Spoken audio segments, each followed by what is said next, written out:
when he fell asleep at a movie premiere. And he was in... Well, he blacked out. No. He blacked out, yeah. Hey, what about going out with a woman who I know now for 4 months and not remembering anything about it? That's a little more than champagne. I know you want to keep going with the champagne shit, fine, Howard, but no, it's you were crazy. addicted to champagne, am I correct? No, I was addicted to every drug except I didn't do any heroin or hallucinogens. His book is crazy. It's good, but it's I read the whole thing, me and my sister, and we were comparing notes. It's a compelling book. He was out of control. I know. He fell asleep at a movie premiere. I read it. Well, so he listen, drank a whole bottle of champagne. he drank a whole bottle of champagne. It was completely insane. I wish that's all it was. I'd Most still be Jews don't drinking. drink like that. Now, most Jews have Another 1-2 fallacy. drinks a year. That's so not true. I Richard, buried a lot of drunk Jews. I want to tell this story because it's about you as a good Samaritan. Richard really didn't know Artie, and Richard came on the show, and he had his own battles with drugs, and he called Artie off the air, and he recommended a therapist. Now, was this after the roast, missing the roast? Was that what did it, or This was it before. That was It was before. This was Oh before. no! It was after. It was after. Okay, all right. Yeah, it was Can I just say one thing? Because does this have anything to do with me at Town Yes. Hall this Saturday with Belgium? Don't worry, you'll get your plug. He didn't Don't just- ruin- Just don't a ruin your joke. appearance That was with a joke. Don't ruin your appearance. That was a birthday gift for you. It's stupid fucking Come on, joke. that wasn't even a joke. And It was hard. You couldn't even classify that a joke. It's not even constructed. absolutely- you're That's right. Now listen. I should say he not only called me. I mean, anyone who talks to me about stand-up for longer than 10 minutes knows that he is a big influence on me, Richard. I loved his first special. I always Well, let me tell taped the story. Letterman. Let me tell and the he called story. me for an hour. Was very sweet to me, But what's great about I this- mean, he really was nice and But what's great unbelievable. about it, Artie, is Richard doesn't even know this. What? So he gave you the name of the therapist, Yeah. and you came in and you told us you were seeing this therapist. Meanwhile, you'd only seen him once. No, a couple of times. I And saw him even like Jason, 4 times. Jason and Will, who got married, said, "You realize Artie blamed the fake therapy for not coming to the their wedding." weddings. He used it very well. Because Artie, No, Artie would go up to them and, I he blame said, being "My sober." therapist says, No. my therapist. Wait, listen to this. My therapist says I can't go to your wedding because I shouldn't be around." My therapist said, But he wasn't even in the therapy. He used his shrink. He used to get his out of the shrink. wedding? No, He no, lied shrink. to us about this. First of all, I said that I said that I was worried about my sobriety going to a wedding. Let's That's be what honest. I said. I'm You being honest with said- you. But you were using. You said. No, I wasn't No. at that time. No. You said the therapist was upset with you because you threw that party for me. he won. And Oh, what then, fucking flaming bullshit this is. I Yeah. had then it. you said Artie, he was telling you not you're to a go to these fucking weddings. drug addict. Yeah. Admit it already. We I don't want to go to admit your that. funeral, you asshole. What All did you- these little episodes are funny, but you're going to fucking die way early if you don't fucking clean up. All right? I'm the only thing I'm gonna die Weddings, from this. Hey, he didn't buy Campbell's soup because the shrink said he shouldn't eat tomatoes. It's all bullshit.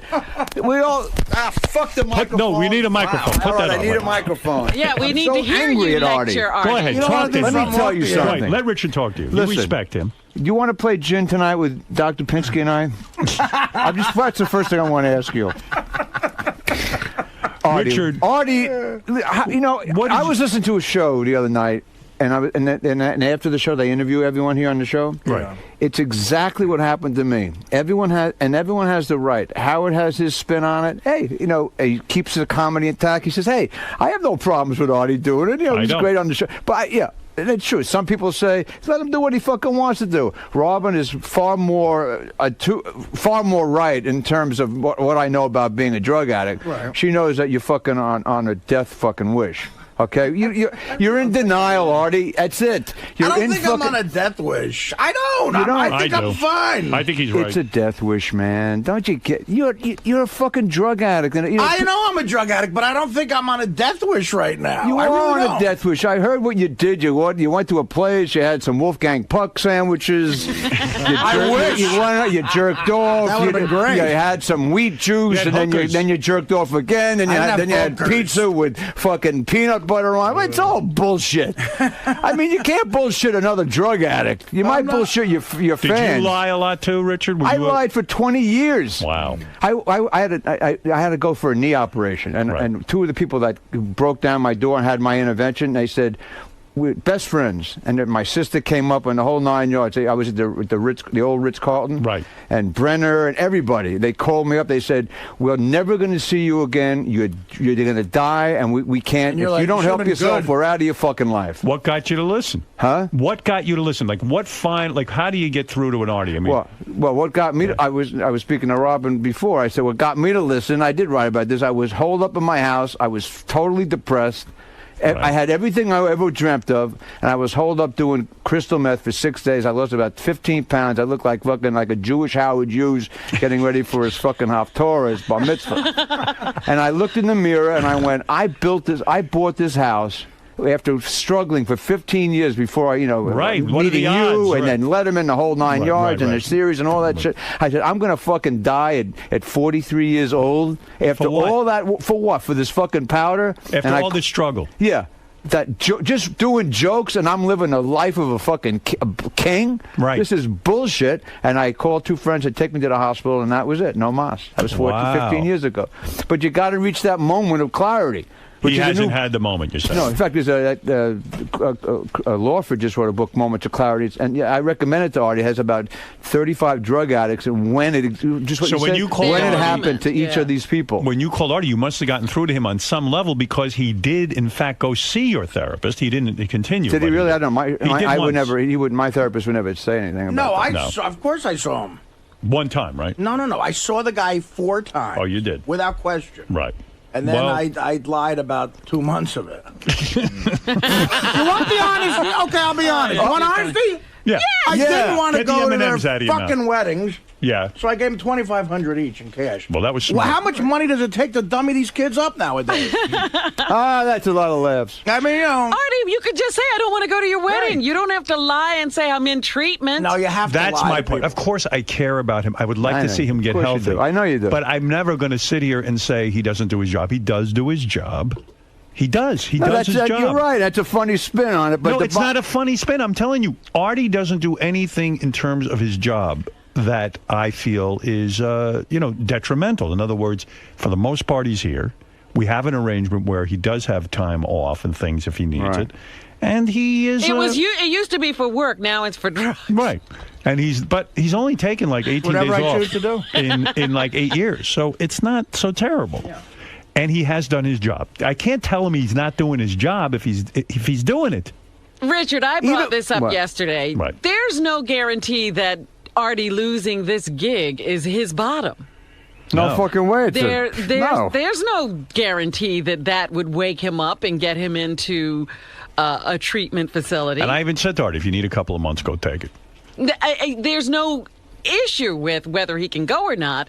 The point is, whether he's here or not does not mean Artie's going to wake up and say, I need to do something because I just lost that job. Something dawns on me as Richard was speaking. Maybe we don't have big enough names at his intervention at Artie's. You had Brenner. Who else was at your intervention? It sounds like you had some big names. I didn't have huge names. I had a lot of close friends, and then people calling the room saying, "You're a dead man. We're not going to be. We're out of your life." A lot of your problems, and I'm being serious. I'm not trying to make jokes, but a lot of your problems about your mother. I mean, I know you used to have violent reaction when she would call in. And, that's because she was neurotic and we didn't get along. That's all. Are you speaking with her at all? Is she dead? She's way dead. Oh, she is. Yeah. Has that helped you in a sense? I mean. The fact that she's no longer around. No, in fact, she didn't. When I was at the Fry's once when I was sober for about 2-3 years, and I mean, mothers would do this, and I told her I wasn't drinking. Right. And she says, "Why aren't you drinking?" I said, "I'm an alcoholic." She goes, "No, you're not." And I went fucking nuts. And I took her out in the fucking front of the Fry's Club. I went, "I am a fucking alcoholic." We had a fight because I was proud that I finally could admit it. Right. Something that he hasn't. I mean, he admits it. I don't know what you're admitting on. He admits. I admit I'm a drug addict. I mean, what do you want me to tell you? Well, the bottom is this: if you get hammered one day and you walk out of here, and you do little quips when you walk out. You're very funny, ha ha, and you get hit by a fucking milk truck, and then on the news, Artie Lang. Think I'm getting loaded at work? I'm not huddled up in my room doing crystal meth. You lose both your legs. And then you come in, you'll be peg leg drunk Artie. All right, you want that? Will that be a bottom? No. Then you go out, you do your little quip, and you walk out with your fucking peg legs. You're an expert. And then you get hit by a dairy truck the next day, and you lose your fucking right arm. So now you just got one arm left. and a wooden dick and two wooden legs. Is that going to be enough? In other words, you're saying, are you waiting for rock bottom? Only he knows. Right. All you guys are right. Everyone has the right spin. Do you think I'm getting high at work? I don't get high at work. I'm not. See that? You're not even listening to me. It's good. No, everyone here has the right attitude. It's none of their fucking business but yours. It's your life. Right. I understand. Well, you're fucking it up. Why are we having this discussion? Why do you think he does it? Huh? Why do you think he does it? Because we're addicts. And No, but what is it? Why? Is it from the father, the mother? Well, here's one fun thing. When I had spoken to him, and I told him that, and you've heard this is historically like Chris Farley. Right. Chris Farley, and it's been well documented. I mean, he idolized Belushi. Right. And anything short of living that lifestyle, crash and burn. Felt disingenuous. And felt like he wasn't living up to his potential. Living up to his potential meant dying young. Right. And that's where he's headed. He does love Belushi and Chris Farley. I got them both by 10 years. They died at 33. It's not a joke. They didn't. I'm not. I think I'm over that.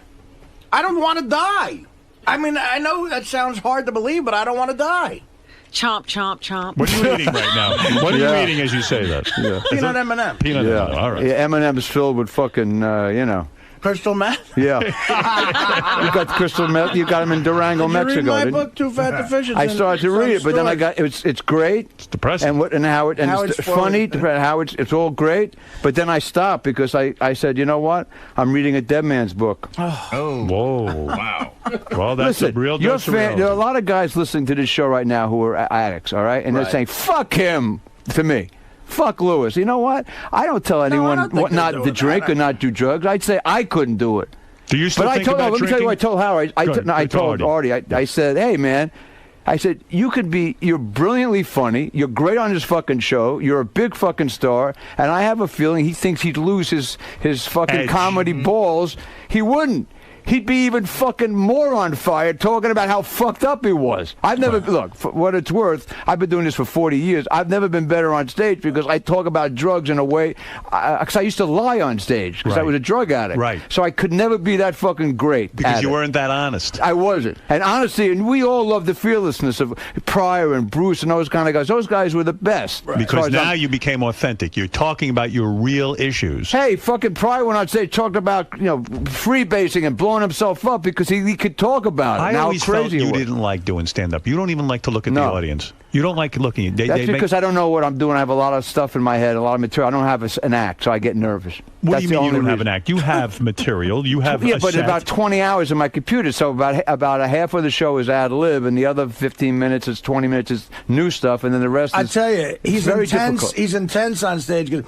In he doesn't like doing it. 1987, I saw you at You're Caroline's. set with, Howard, I got to tell you something. For 25 years or so, you have like these 2 or 3 things in your... I might have to have an intervention on you to suck out some of these fucking comments. No, you do not. He hates doing comedy. He got high on champagne. Get over it. Are you wearing nail polish? Huh? Are you wearing nail polish? Are you wearing nail polish? I never got my nails done once. That's not nail polish? I wouldn't let a person touch my fingers. Did you tweeze your eyebrows?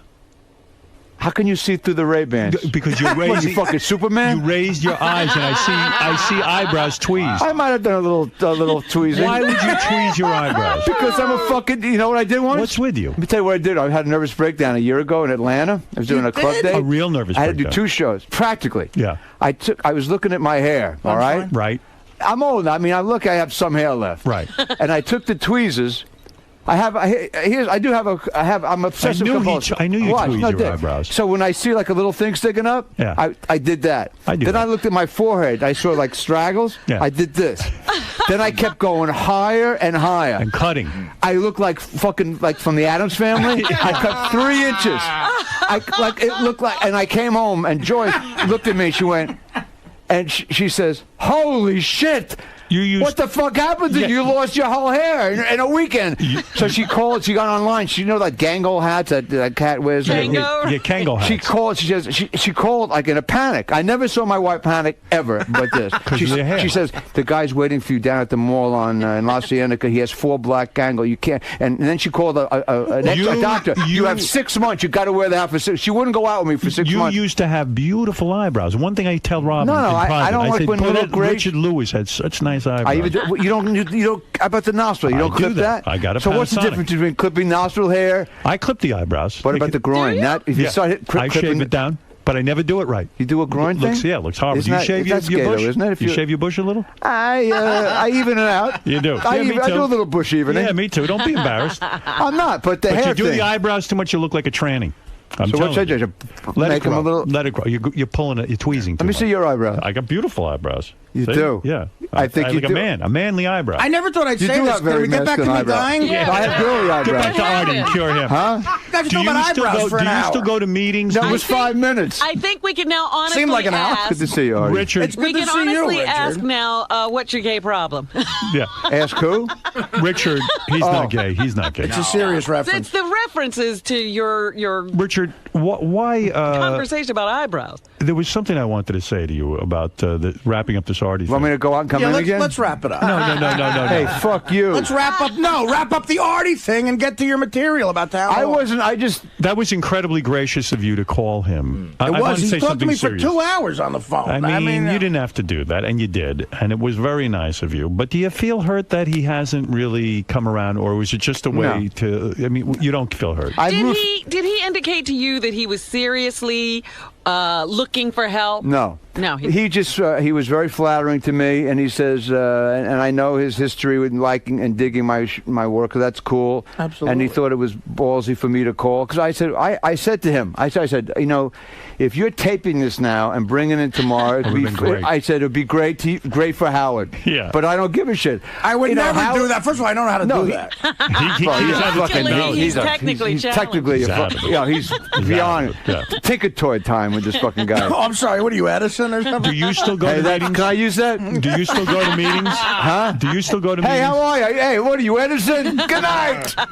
Do you still go to meetings? Huh? Do you It's still yours. I go to 12-step meetings. I go to shrinks. I meditate. I do everything I can to not to drink or Do you drugs. still have the desire to drink? Do you ever no. think about it? No, because you it's don't. a no. It's a no.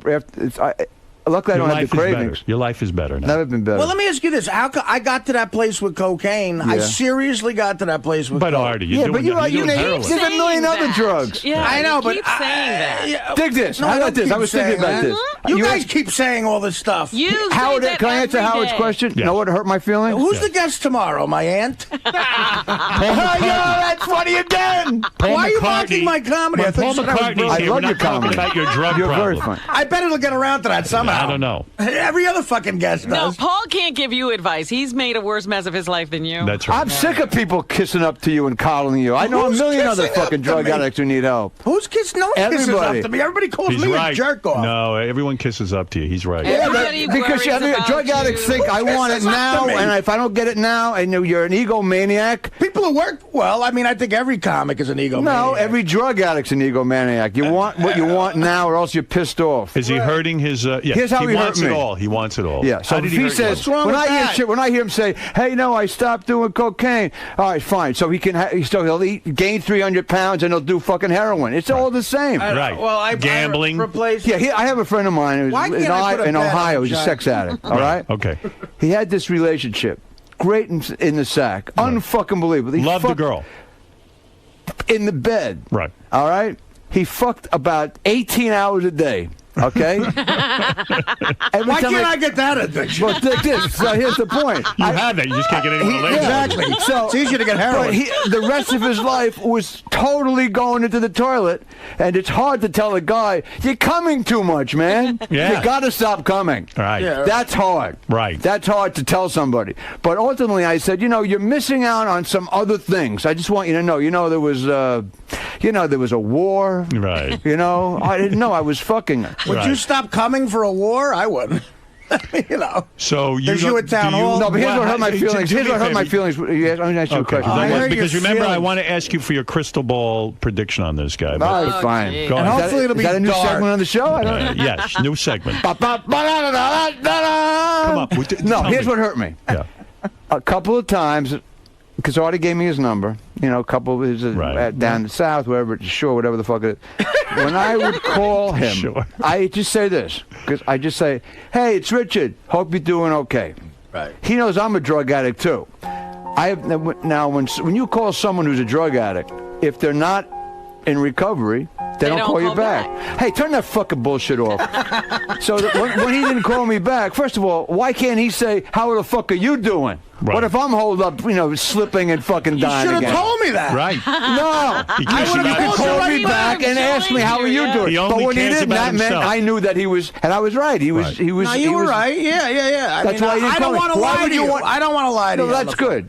But you're lying to I'm gonna call you back and go. I'm all right. When sober and you don't want to lie to me, anyone else. When you stop lying to yourself, you're gonna get your life back. I lie when I'm forced to lie. I don't go out looking for Why it. didn't you call Richard and say, Because I'm I in didn't trouble, wanna I am lie. using heroin? Because I didn't want to. Because I don't want to stop using heroin. Well, I mean, you don't have to stop. You could have just talked to him about it. But I don't want to disappoint him. I am appointing Richard your go-to guy. I want you reporting to him. Richard's your sponsor? That's right. All right, then I got to make a deal with he's Sirius. gonna be in Milwaukee. produce I'm it. gonna be in Phoenix. We're gonna call each other. You're gonna call each He other. works too much. Celebrity sponsor. All right, look, this guy right here, Richard Lewis, is a top comic. He's reached the top of his game. You know him from Letterman. You know him from this show. You know him from Larry David uses him. Curb Your He's had his own Enthusiasm. movies. Somebody told me you will not announce the name of a club that serves alcohol if you perform there. Are you crazy? That's every club. Is that true? That's My guys just told me that.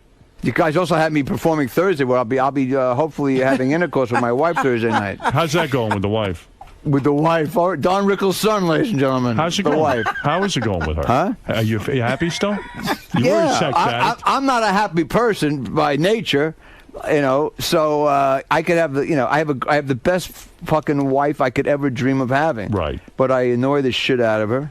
Are you I get into surprised? funks. Are you surprised that she's still with you? Boy, I can read your fucking mind. I know exactly what you're going to ask me. I'm almost scared. It's Why? like a series. You don't know what I'm going to ask you. I almost do almost every time. What am I going to ask you next? Huh? Where am I going with this? You're going to ask her what she thinks about me tweezing my eyebrows. No, I don't care about that. I'm saying, why would this woman Live with me?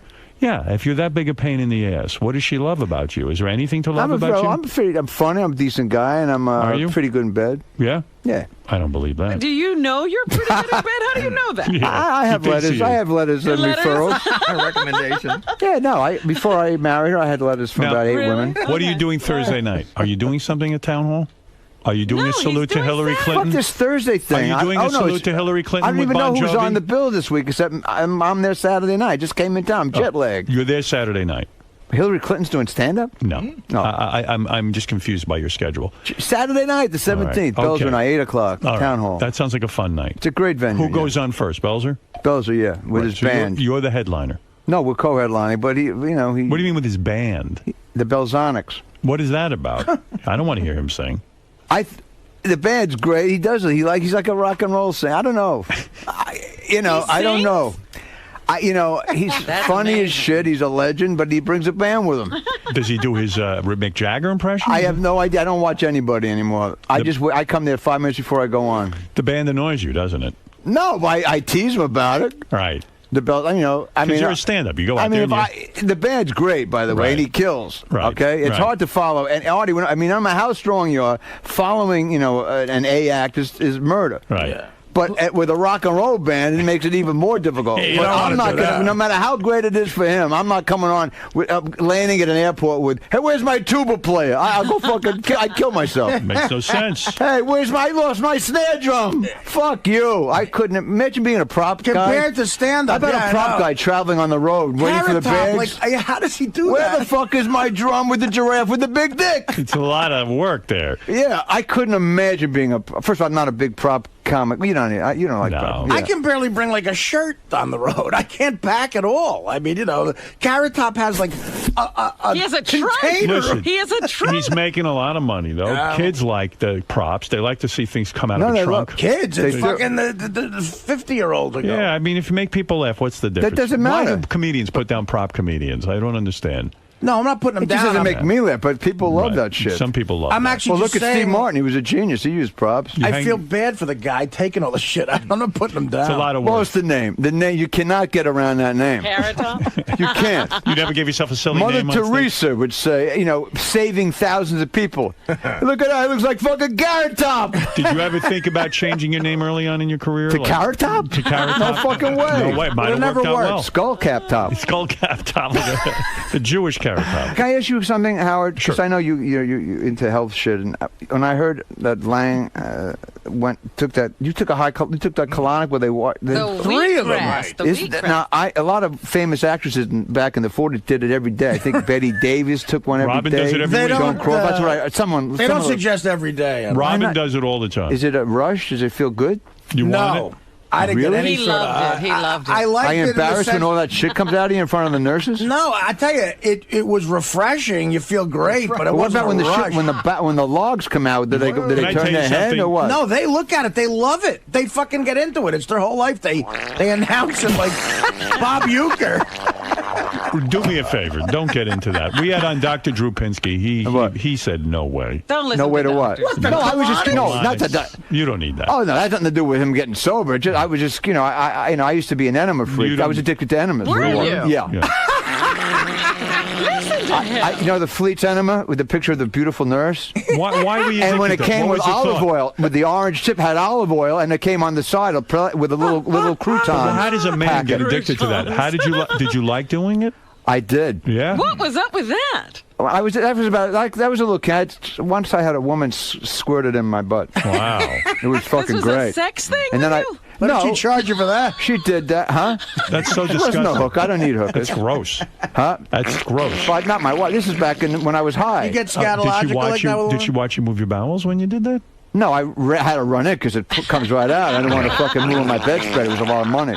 That's unbelievable. Well, Why not? It feels good. don't do it anymore. I don't. I haven't. Yeah, I But I would used to say go to that. like drugstores when I had if I was doing a gig for 6 days, I'd walk around with the cart, get my sodas and shit. Let's say if I was still drinking bottles of wine Wow. and about 30 enemas. Wow. And I had Was it sexual in a sense? No, I didn't always use had it, a but woman. no, it was like I'm dysmorphic because I used to be chubby. Is Robin right that a woman would administer the enema to you? Was it a sexual thing? I just related. I had some memories of back in the day when I Wow. was loaded, And going would she down. watch you evacuate? No, No. that I wasn't into. But having a stick it in the ass and squirt the water was a trip. How about Larry my David? goodness. How's that job going, Larry David? Well, show? I'm shooting a lot more this month. You're close with him. You hang around with I him. know him since I'm 12. I don't hang around with anybody really. You don't It's hang just around Artie with and Steve I and Drew Martin? Pinsky. You don't. You don't have any friends, male friends.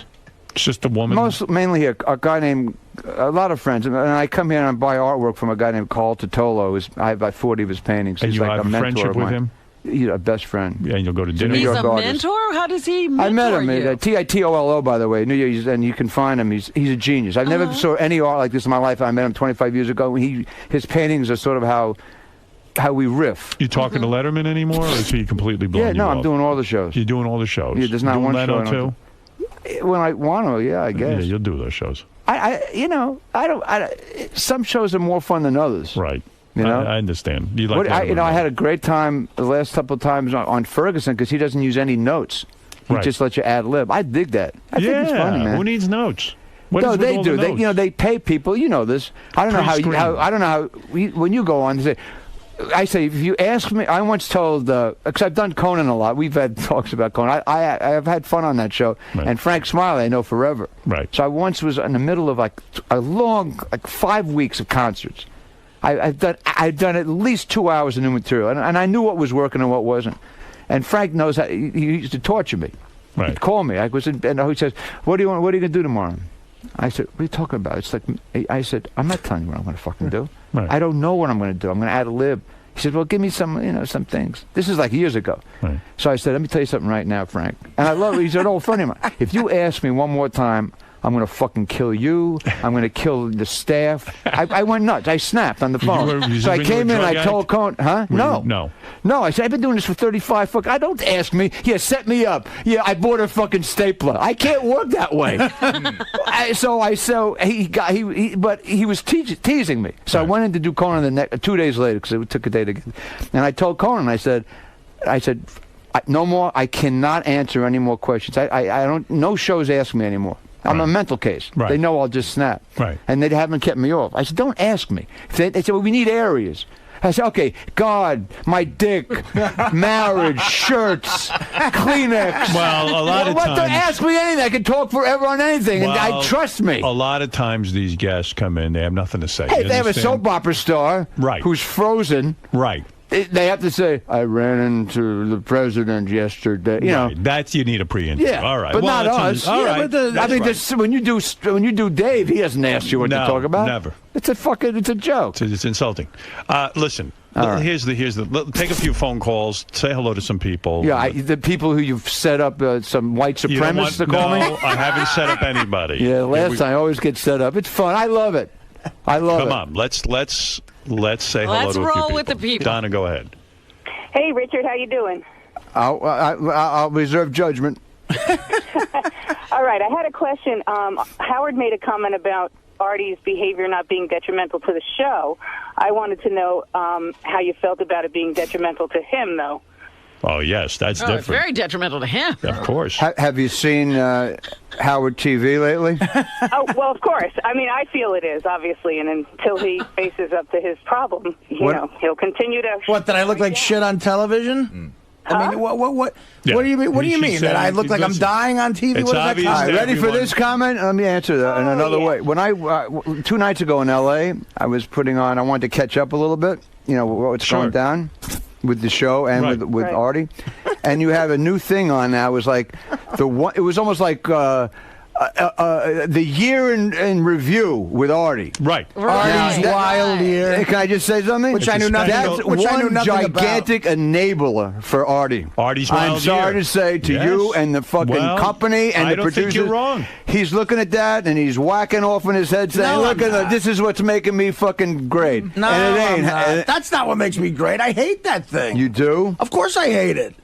I would rather than put the funny shit I say on the air. Well, come up with it from time to time. They'll plug it in. All right, now you are funny, Artie. You know I think. No, but I'm saying I don't. Of course I don't like that. All right, but what am I going to do? Rosie. Rosie, go ahead. I get paid $80 an hour from them. Here's Rosie.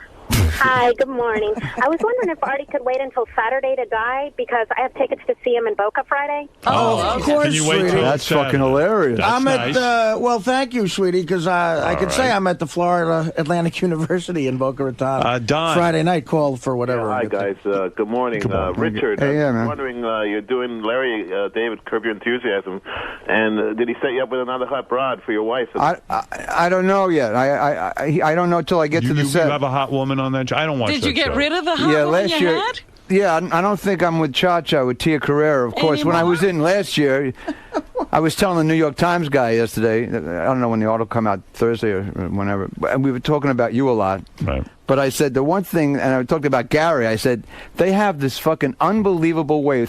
They're 3 clicks away from demolishing my career. Like when Tia Carrera was I said, I was on last year, and she was my girlfriend. Right. And Gary walks in with a big fucking shit-eating grin on. Hey, they just came in from the Canadian Express. Richard Lewis, that old Jew, fuck. How does he get off of dating Tia Carrera? Like, I give a fuck what anyone has to say anyway. Fuck all that. But you guys really know how to demolish a guest. When you worked with fantastic. Tia Carrera, you did a love scene with her? Did you get to? No, I didn't even have a chance. I have never had a make-out session on Curb with any beautiful women. Larry doesn't let me do it. Making out isn't funny anyway. Nobody's making out on that show. Who's making out? No one. Larry had a... his wife, yeah, every once in a while. I would kill to have a love scene on that show. It's improv. Why not just start fucking her? Right in front of everyone. You know something? That's a great fucking idea. Of course. What about the enema? What if I whip out an enema? Yes, Don, go ahead. Howard, I just want to make a comment with you guys and Artie, man. I mean, you got to be driving them nuts with this, bringing it up on the air, all this, his addiction and things like that.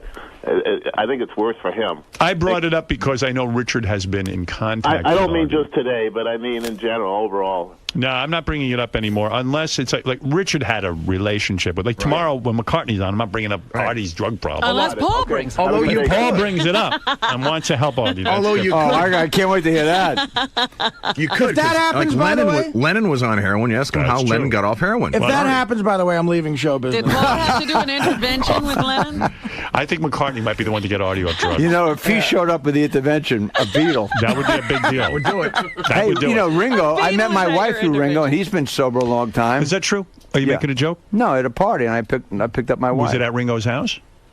No, party? at A&M Records, at the old studio. He had a record, and my wife was in the record business a long time, so she knew some of the writers. And I've yet to meet your wife. Is she here with you in New York? Yeah. She is. Yeah. And, I think when I'm free, if I could see you. Oh, no, I can't. Oh. What a shock. Yeah. Do you want me to take you and your wife to dinner? Is that what you're looking for? Are you hinting at that? No, I would take you to right? dinner after all you've done for me. I don't need your dinner. I'll take you to dinner. No, I won't go. I'm not free. Huh? I'm not free. Take me to dinner. You're not. You can't get to dinner with Richard. I would like again? to. Tell me your schedule. When are you free? I'll email. You know how I get information to you? How? Through a terrorist network. Well, you have my phone number, right? Huh? No. Here. You've never given him your phone No. number. Here's my number. Belzer claims that he's like. Belzer has my number. Of course he does. No, I wish he wouldn't use it. Of course, he never answers when he sees its bell. Here. I'm going to write it down for you right now. Belzer, yeah, like it's really not a rape. Rap. You have my number. I know you do. You're full of shit. Belzer loves you, by the way, and your wife. Thank you. He should. Because he met your wife. I just have to see pictures on the fucking internet. That's the kind of friendship we have. It's sad, Howard. Sad you never even met. I never met your wife. That's because you're a recluse, and except with a few people. I would like to meet the wife because I bet there's a lot to ask there and a lot of things to learn. Oh, I bet. That poor woman must be a saint. Oh, my God. Because it's all about you in the marriage, I'm sure. I mean, there's no room for her needs or any of her thoughts. I mean, she has her own house. She does. Yeah. She doesn't You even don't live She has a getaway house. Oh, she has to leave Really, sometime. 80 miles out of Hollywood. Wow. As soon as she says, if we get married, I have to buy my house. And then when I proposed, the next day she bought a house. Wow. Pretty cool. I do want to thank you for making that call to Artie. I know you weren't looking for thanks, but he made several calls. Hey, Artie knows what he has to do. That guy is right. It is annoying to him, but the more it's up to Artie, and that's what counts. It's up to Artie. I think it's annoying to the audience at this point. That's right. No, it's not. For more information, I don't think so. Robin likes it. For more information, go to richardlewisonline.com. That means it's definitely annoying to the audience. And go see Richard's show by all means. The guy's got endless hours of material. He sits at home, he writes all day. He has nothing else to do. That's Let him true. get some of this material out. And how about Belzer? Come on, and the Belzonics. Come on, I would go see the Belzonics. Is the name of his band really the Belzonics? Yeah, the Belzonics. I thought it was. That's why I thought about Enema. It sounded like a high colon, the Belzonics. You go to your wife's house? Huh? Does she have a husband there, or does she? Another time we'll talk about that. Paul The great Reiser Richard Lewis will be back right after these words. How'd it go in there, man? I don't know. I really don't know. I'll have, there's a lot of people watching this, universities, Secret Service, and they will decode it and send you guys and Cirrus, how I went. I think I would say it was like an A- shot. You really let Artie have it in there. Yeah, I just told him I loved him, and it's up to him. No one else. Everyone is, they're enabling him by treating him like he's special. So he's just a drug addict like I am, and he's got to figure it out. So you really think that he has to hit rock bottom to have that moment of Obviously clarity? Hasn't. Of course he hasn't hit rock bottom yet. He would be sober. He's a drug addict and a heroin addict and an alcoholic and a food addict. He's an addict like I am, but he's still not willing to stop. Do you think there's I'm hope worried for about him? him. Huh? Do you think there's hope for him? I personally, yeah. I have faith that he'll change, but yeah, of course there's hope. He's still alive. As long as he has a breath, he can change. But if he doesn't, then you won't be seeing him around here. But, he'll be in the streets. Now, what do you think Howard and the guys and us, Howard TV, have to do for Artie? You said that, like our TV show, the Artie's Wild Year, is kind of egging him on. He disputed it. I basically was saying, the best of Artie being drunk and the best of this and best of that. Part of his brain, look, he's a brilliant comic, and he's at the point where he's thinking that is one of the reasons why he's a success. It's bullshit. It got him a fan base, but his fan base is not going to leave him. They want him to live, not die, and he will be 20 times funnier, if that's even possible, if he cleaned up his act, because he will talk about all the hell, unlike he can now. He can't talk about it truthfully now because he's still in the middle of it. And he'll be he'll be one of the best comics ever if he cleans himself up. If he doesn't, he'll be in and out in a daze like this, and or die way early. I love the guy. I'm rooting for him like I do anyone in this position. All right, we'll wish for the best. All right, ciao. Thanks, Richard. What do you think of Richard Lewis today? I love him. I'm a big Richard Lewis fan. Now, he thinks in order for you to get better, you have to hit rock bottom. Well, do you agree with that? I think with this interview right now that I'm doing with you, I've hit rock bottom. This is the best of the wrap-up show. A recap and behind-the-scenes look with John High and Gary Dell'Abate. The best of the wrap-up show begins now. Hey, it's Sal Governale, and on Monday's show I came in and explained to Howard that I got drunk at a party, I drew jizz on a girl's face, the birthday girl, I played Guess What's in My Pouch, I took a leak in the parking lot, I punted a glass and smashed it, and he thinks I'm nuts and I'm crazy. It's just a fun night out. I'm not crazy, right? Yeah, normal guy. That's what I thought. So, check it out. I mean, doing these stupid things for attention like Howard said, it's not the fucking life. All right?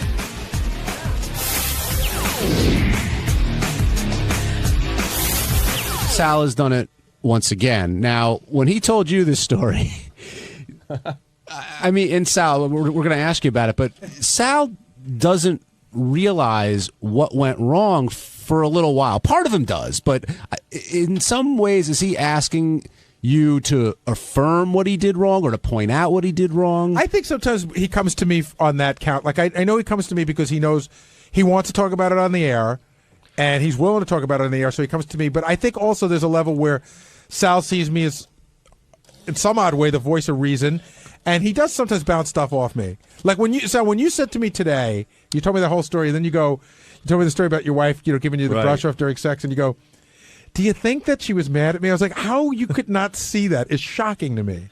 I'm a big believer in the outside perspective, really, because I've lost, after a while, years and years of people always saying to you, dude, are you getting this? I don't trust myself anymore. And you're one of the guys in my life that has that, dude, are you getting this? Right. Like, come on, wake up and smell the coffee. And that's why I have a tendency to come to you. But with this story, I have to tell you, I told Richard a little bit about it this morning. Like how I punted a glass in the parking lot and did a pee move with my cock where it looked like a garden hose. And Richard goes, you got to tell Gary. And I'm like, I don't know if I want to. And he's like, why? I go, because I know where it's going to go. I know that Howard is just, that it gets painful after a while. Right. When Howard said, I could tell for you, Howard said to you this morning, Sal, can I tell you a little bit about yourself? And you go, no, that's too painful. Yeah. I didn't even realize I said that because that really, it hurts to hear those things about yourself. Well, Howard did say that in some way you need to be the center of attention. I know, and that makes me cringe because it's douchey, you know what I mean? That's just a douchey thing. But you keep going back. I don't know that that's it, but that you keep going back there to that center of attention thing. But I try not to. I'm really working. You're trying to lay low at those parts. Like, what's that? You're trying to lay low. I mean, you know what? The thing is, I really was, but I was on a mission before I got there. I said, tonight's hard alcohol, and I haven't done that in a while. I'm not doing beer. I'm not eating hard alcohol, and I just wanted to get to a happy zone and just be loose. And I didn't know it was going to take me to fucking, oh my God, to the chambers of hell. What did you think was going to happen? I thought I just would get drunk and have a good time. I didn't know I'd get to a point where I'm insulting everybody at the party. Like that's the worst thing. And my wife goes, where does that stuff come from? She goes, that's buried deep down inside you. I go, it really isn't. I'm not a hateful person. She goes, no, you have a lot of issues because you go right to the things that people are thinking and you magnify them and make them so much worse. You make people feel like shit. And I'm like, that is the last thing I want to do. I tend to agree with your wife because the way I don't even know the people that you were talking about, but the way you were describing it, like you even said, I started roasting these people, and I don't even know why. It wasn't like they asked for a roast. And it does sound like some of this stuff isn't necessarily even funny. Right. It's just mean-spirited. They say that like alcohol is truth serum. I think that's bullshit. I think that some people use that as a crutch. Right. But it did seem to give you the license to say whatever you wanted, and there are some pretty hurtful things. You know what I think? I think because of the whole no governalities you call me. Right. I've been doing so well with therapy as the no governor, with putting the cap on the governor, that I think subconsciously this drinking gave me. You have to let it out. You know how you have to let a dog run once in a while? You can't keep it in the apartment all day, and you finally let it go. Maybe I think I drank because it would allow me to take the governor, just not have the governor. Well, it's an excuse. Yeah, maybe it was, but that wasn't my intention. I didn't want to go there and tell a girl that she looks like she has a dead poodle on her head, and she doesn't. She's a beautiful person. Can I just say the other thing that Sal came out of there, and sometimes when Sal's trying to defend himself, he came out of the studio and he now starts talking to the TV camera, and sometimes when Sal's trying to either explain himself or defend himself, he'll pick an odd way to go, and then he just starts to roll. And he goes with it. Then it's more and more ridiculous, but he keeps rolling with it. So I'm sitting in my office, and I hear him talking, and Sal's doing this whole rap about, listen, these 40th birthday parties, it's a lot of bullshit. True. People come. They don't even really like the person that's there. Everybody pretends to like them. But I like them. So, okay, but I said, I walked out. I said, Sal, I got to tell you, say that's true, right? And you may be right. Who asked you to come and expose that? Right. Nobody. Myself. The person in my head after I have all that Captain Morgan, the captain comes out and says, "Go to town, boy." But I'm saying, like, in other words, they invited you as a friend. Captain Morgan told me to tell these people. You may feel that way, but I know. We were talking about Sal. I don't even know if the story ever made it to the air, but Sal ended up getting into he walks into a diner.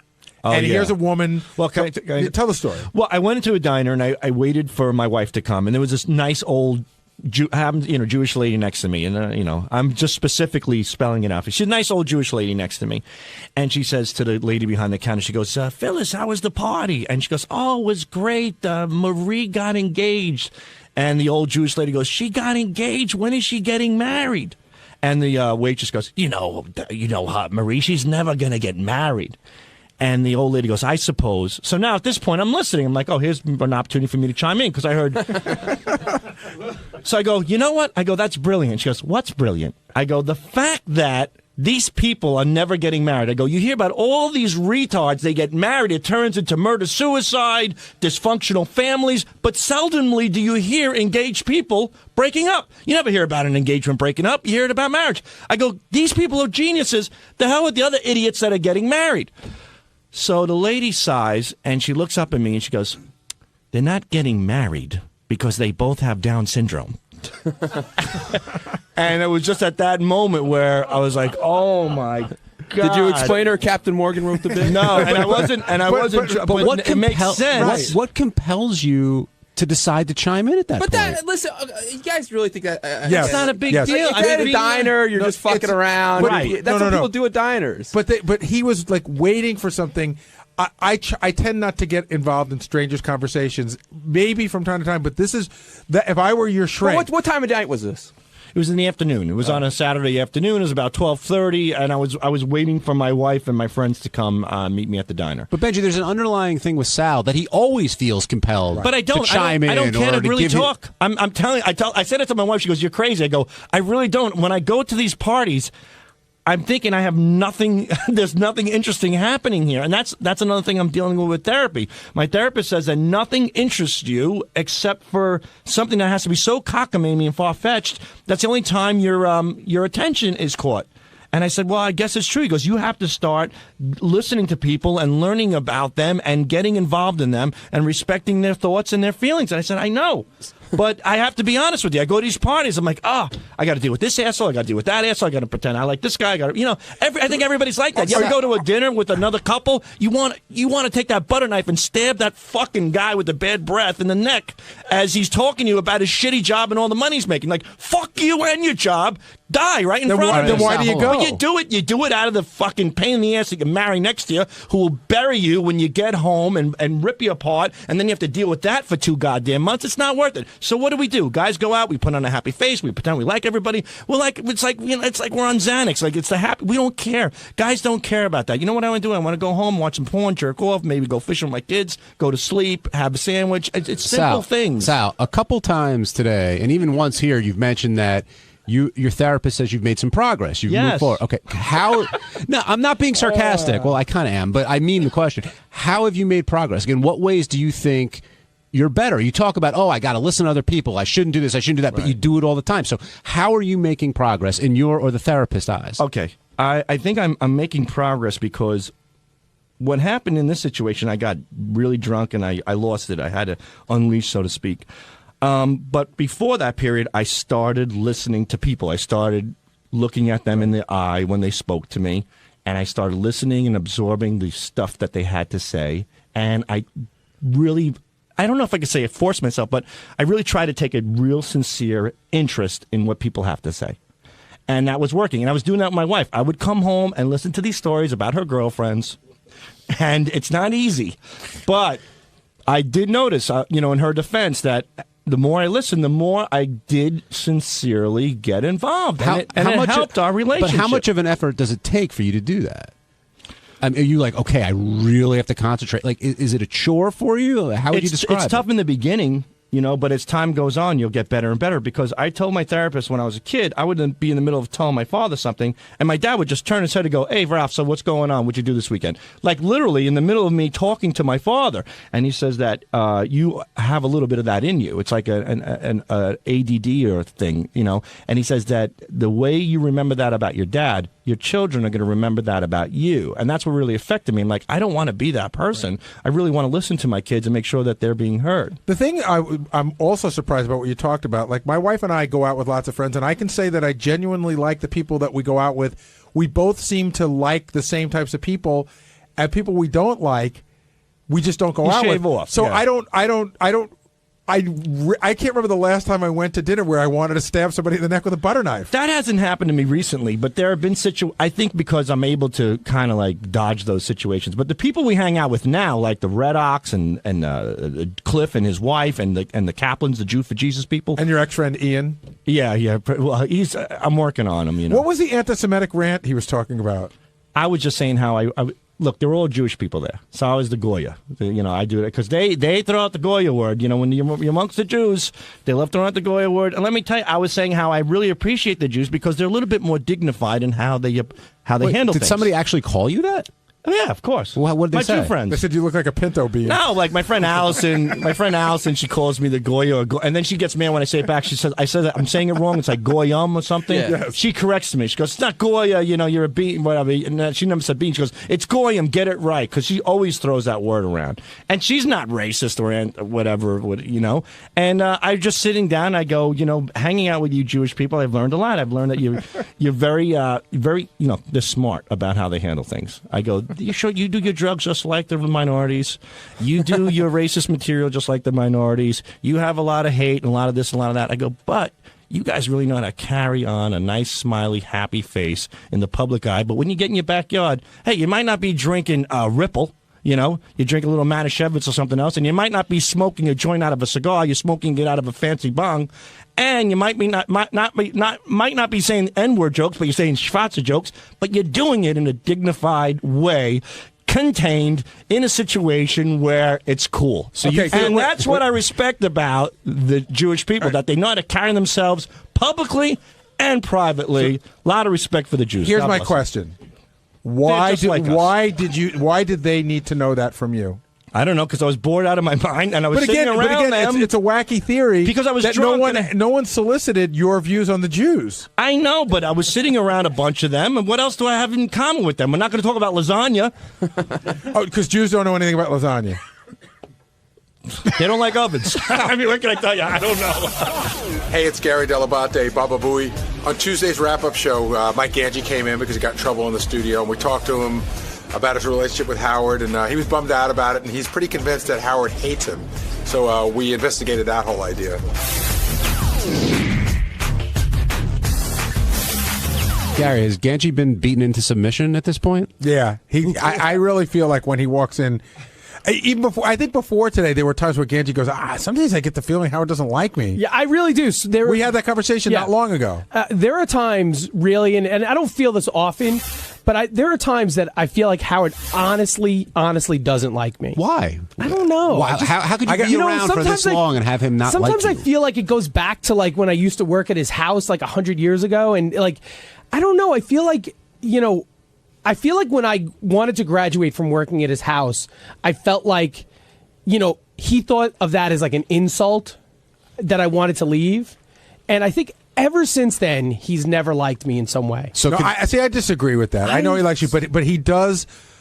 Like, Ganji was working at ETV, television for like 8 years. And Howard would preface every conversation by saying, the guys, Robin Radzinski tells me Ganji's really good at what he does. I don't see it. Right. And so like he did something he interned for us for 2 or 3 years. He worked for Howard for like 2 years. And then he's done this other job for 10 or 15 that he's done really well at, and Howard's not buying into it. Well, do you think that Howard always sees you as the kid who was working at his house or an intern versus what you've become, whatever that is? That could be part of it. That could be a big part of it. But I feel like somewhere along the line, I must have ran over his cat or something. I feel like I did something that I don't know what it is, but he knows what it is. You sent his dying friend a porn tape. That's not. No, he's still. It's really funny. He brings it up, but you know what? I got to tell you, when he told me about that day, when I got called, he called me to his office. And again, this is my recollection of it from my side. He called me to his office, in a serious tone. He told me about it, that I'd screwed up, and I understood.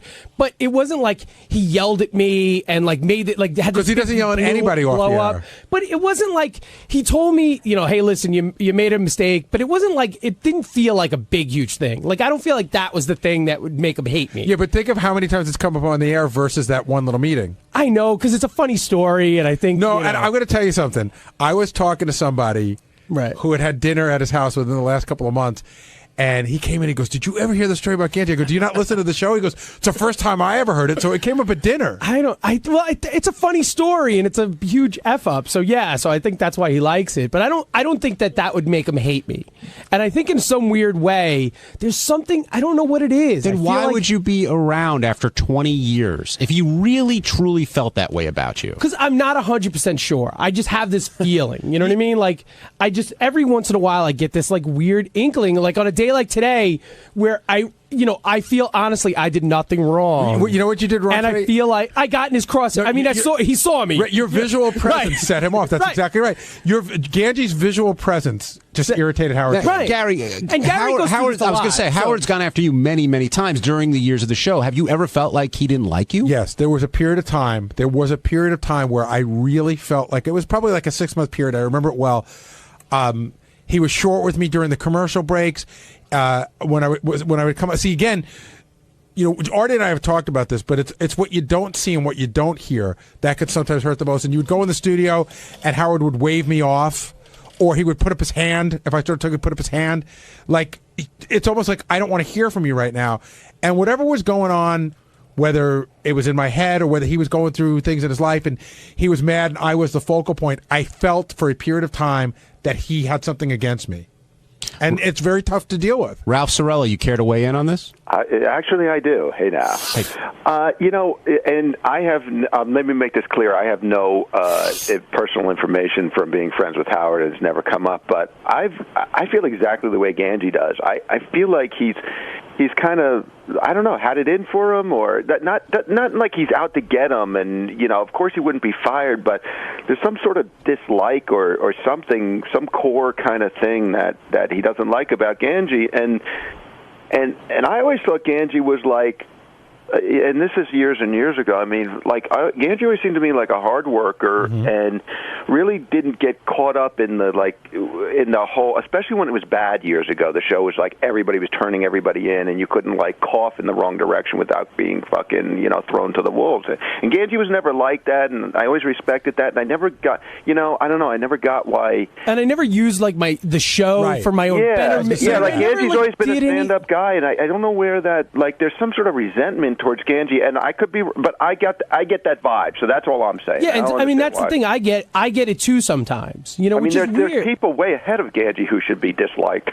Yeah, I understand why Howard was annoyed that what happened this morning. No, but that's not. I'm talking about years and years, like Ganji said.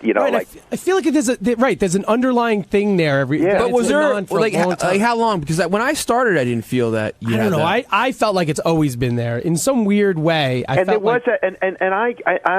of think what Ganji was saying, like that he was at the house and what is Ganji working at the TV thing, not taking him seriously, and Ganji worked hard over there and proved himself and never really proved himself to Howard. Maybe I don't know. I just there was something. I think there was something there between the house and aren't there only I can only think of 2 people that don't probably have that feeling that Howard dislikes him. Who are in they? some way. I would say John Hine and Robin. I would think everyone else. You think Robin and I are the only people who feel that Howard doesn't, who feel that Howard likes them and is not thinking that he may not like them? Yeah. Well, I feel that way. What about JD? I mean, I don't think JD feels that way. I don't feel that way. I think there's a lot of people who don't feel that way. That's, no. I think what Benji's saying that we're the people. Aside from those two people, we've all gone through that at one time or another. Not Maybe like I don't feel that way, but I did go through that. I know Fred doesn't feel that way, but Fred has gone through that at times. But I think Angie's been feeling this way for 15 years. But Ralph now. is the only one that clearly Howard likes. I mean, because he's his personal friend. So that's not. I'm saying clearly he chooses to spend time with you. I feel Howard hates me sometimes. Well, you just said you didn't feel that way. No, but sometimes I'm saying Ganji. I think Ganji's had this feeling for a long time now. Now, Ganji, since you have had this feeling for a very long time, you've known Howard 20 years. You work with. Would you ever feel comfortable enough to say, "Hey, look, maybe it's just me, but I really need to get this off my chest"? No, I again because I'm not gonna bother him. Whatever it is, what it is, and I'm not gonna, I could say one thing about what you said. I don't know if I did something at the house or ran over his cat or something like that. I mean, over the years, Howard and I have lots of conversations off the air, and never has he given me any indication in any way whenever we speak about you that he doesn't hold you in high regard. He always says, Ganji does hard work, or Ganji does a good job. I've never heard him give me even a hint of. Usually, after years and years and years, he might tell me, "Oh God, one time Ganji was at my house," but I've never heard anything like that. Right? No, I've heard that. Joe in Boston, you're on the wrap-up show. Hey, Ganji, I was going to say that maybe Howard sees you as an easy target, but now that I'm thinking about it, and now that there's comparisons to John Hine, and maybe Howard just doesn't like unprofessionalism, because that's what he rags on the most. Whenever you do something unprofessional, to my knowledge, John, since he joined the show, hasn't done anything or put himself out there that has come across as unprofessional, and maybe that's why he doesn't get the flack that you get. What do you think? And I can understand that if that was really the case. If my worst offense is that I post I'm going bike riding on Facebook, really, is that unprofessional? Well, then also the Miss Howard TV stuff. Yeah, but you know what? Again, there's people who are way more unprofessional. Yeah, I mean, and really, I'm not like overly, crazy. I mean, while it seems, you can bust my balls a little bit about being, hanging out with them, but I'm not like super unprofessional. Unprofessional would be fucking me, like, them, and that's never happened, or me like groping them, and me like doing something really inappropriate. Is it just maybe he just enjoys goofing on Ganji and knows it gets sort of a rise out of you? Well, and that could be, but I feel like sometimes when he does it, there's like a real hinge of anger. Maybe it stems back to when he used to make the interns have sex. Like, he used to fool around with the interns pretty regularly. That could be where it stems. He didn't make that's called rape. Yeah, I didn't make anybody do anything. Well, you strongly suggested that they. No, I do. No. Do you think it comes from? I remember years ago he used to goof on you, like how you grew up with like a rich family. Maybe. Maybe that's what he. Maybe I don't know. He goes to that a lot. Yeah, and again, but not anymore. Know. Not lately. Yeah. He hasn't gone to that lately. Now, Gary, you've gotten past this, obviously. Yeah. What can Ganji do? Well, Howard stopped breaking my balls in that respect, or at least I stopped feeling that way. Do you know what I mean? My feeling had less to do with the on-air stuff and more with the off-air stuff, or stuff the way, and then that just sort of stopped. And then I was like, any relationship of any kind has peaks and valleys. So maybe I was irritating him, or maybe it was all in my mind, but it just went away. Is your a situation where there are peaks and valleys, or do you feel like you've been in a valley for a long time? I feel like I've been in a valley for a long time. Yeah, exactly. So on Wednesday's wrap-up show, we talked about how I dyed Gary's beard. I came in with my doctor kit. I'm Dr. Dye Doctor, whatever you want to fucking call me. I think it came out really well. Everybody thinks it looks like shit. I don't really care. Gary should, make his own mind up. Check it out. John, you're my friend, right? Yeah. Tell me what you think. I think it looks like you were on stage in a play and you came off and somebody painted it on. It looks worse. Right. The gray I thought was fine, but this definitely. Do you think that it could have looked better if I didn't go full black? If I would have sprinkled it in? Hard to say. Probably. I mean, we're getting Ronnie down here. He's apparently the expert with his skull lunchbox beard dyeing. Okay, here's the other issue now that Howard and I were just talking about as soon as the microphones went off. He goes, "It looks ridiculous," and I said, "I agree."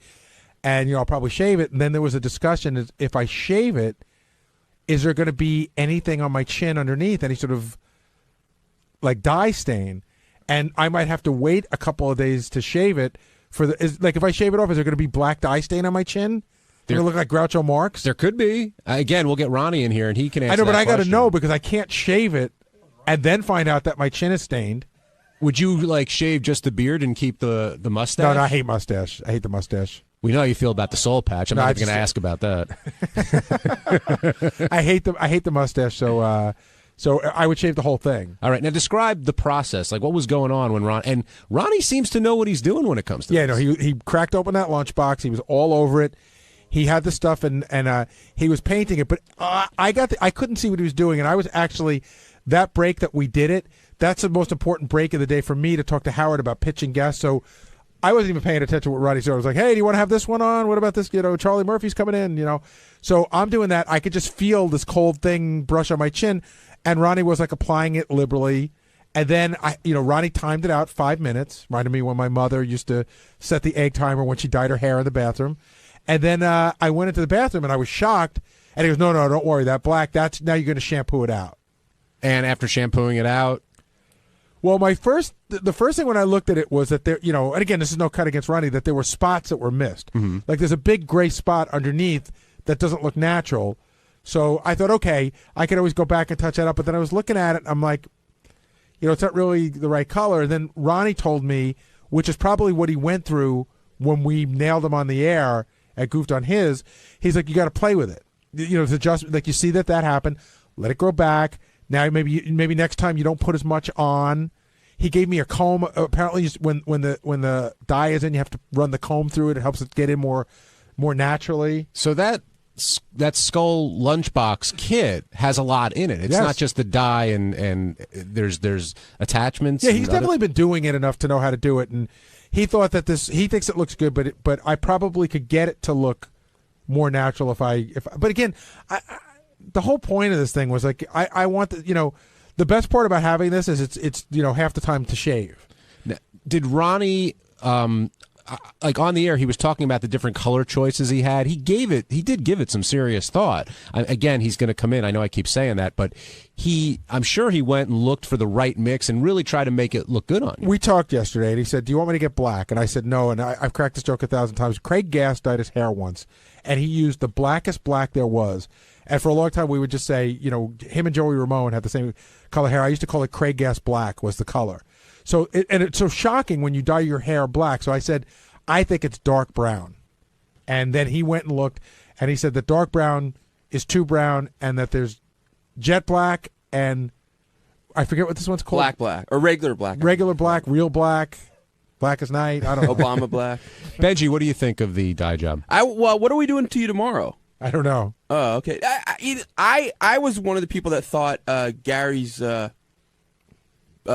goatee looked nice the way it was. I kind of everybody seems to agree now. Oh, it's too white. It's too white. Then everybody's like, yeah, we should bring the white back. But you can't bring the white Gary back. pointed out. I don't know if you said on there. In the photo, it does look a lot better. I just guess in person, it looks. You see more like it. You see it on the skin. Well, I'm going to go with how it looks to people rather than how it looks in a photograph. Now, do you think everyone's being honest with you about how it looks? I mean, Howard questioned Artie, do you like it or don't you like it? Do you think everybody's being straight with you? Yeah, because why would anybody be nice around here? That's a good point.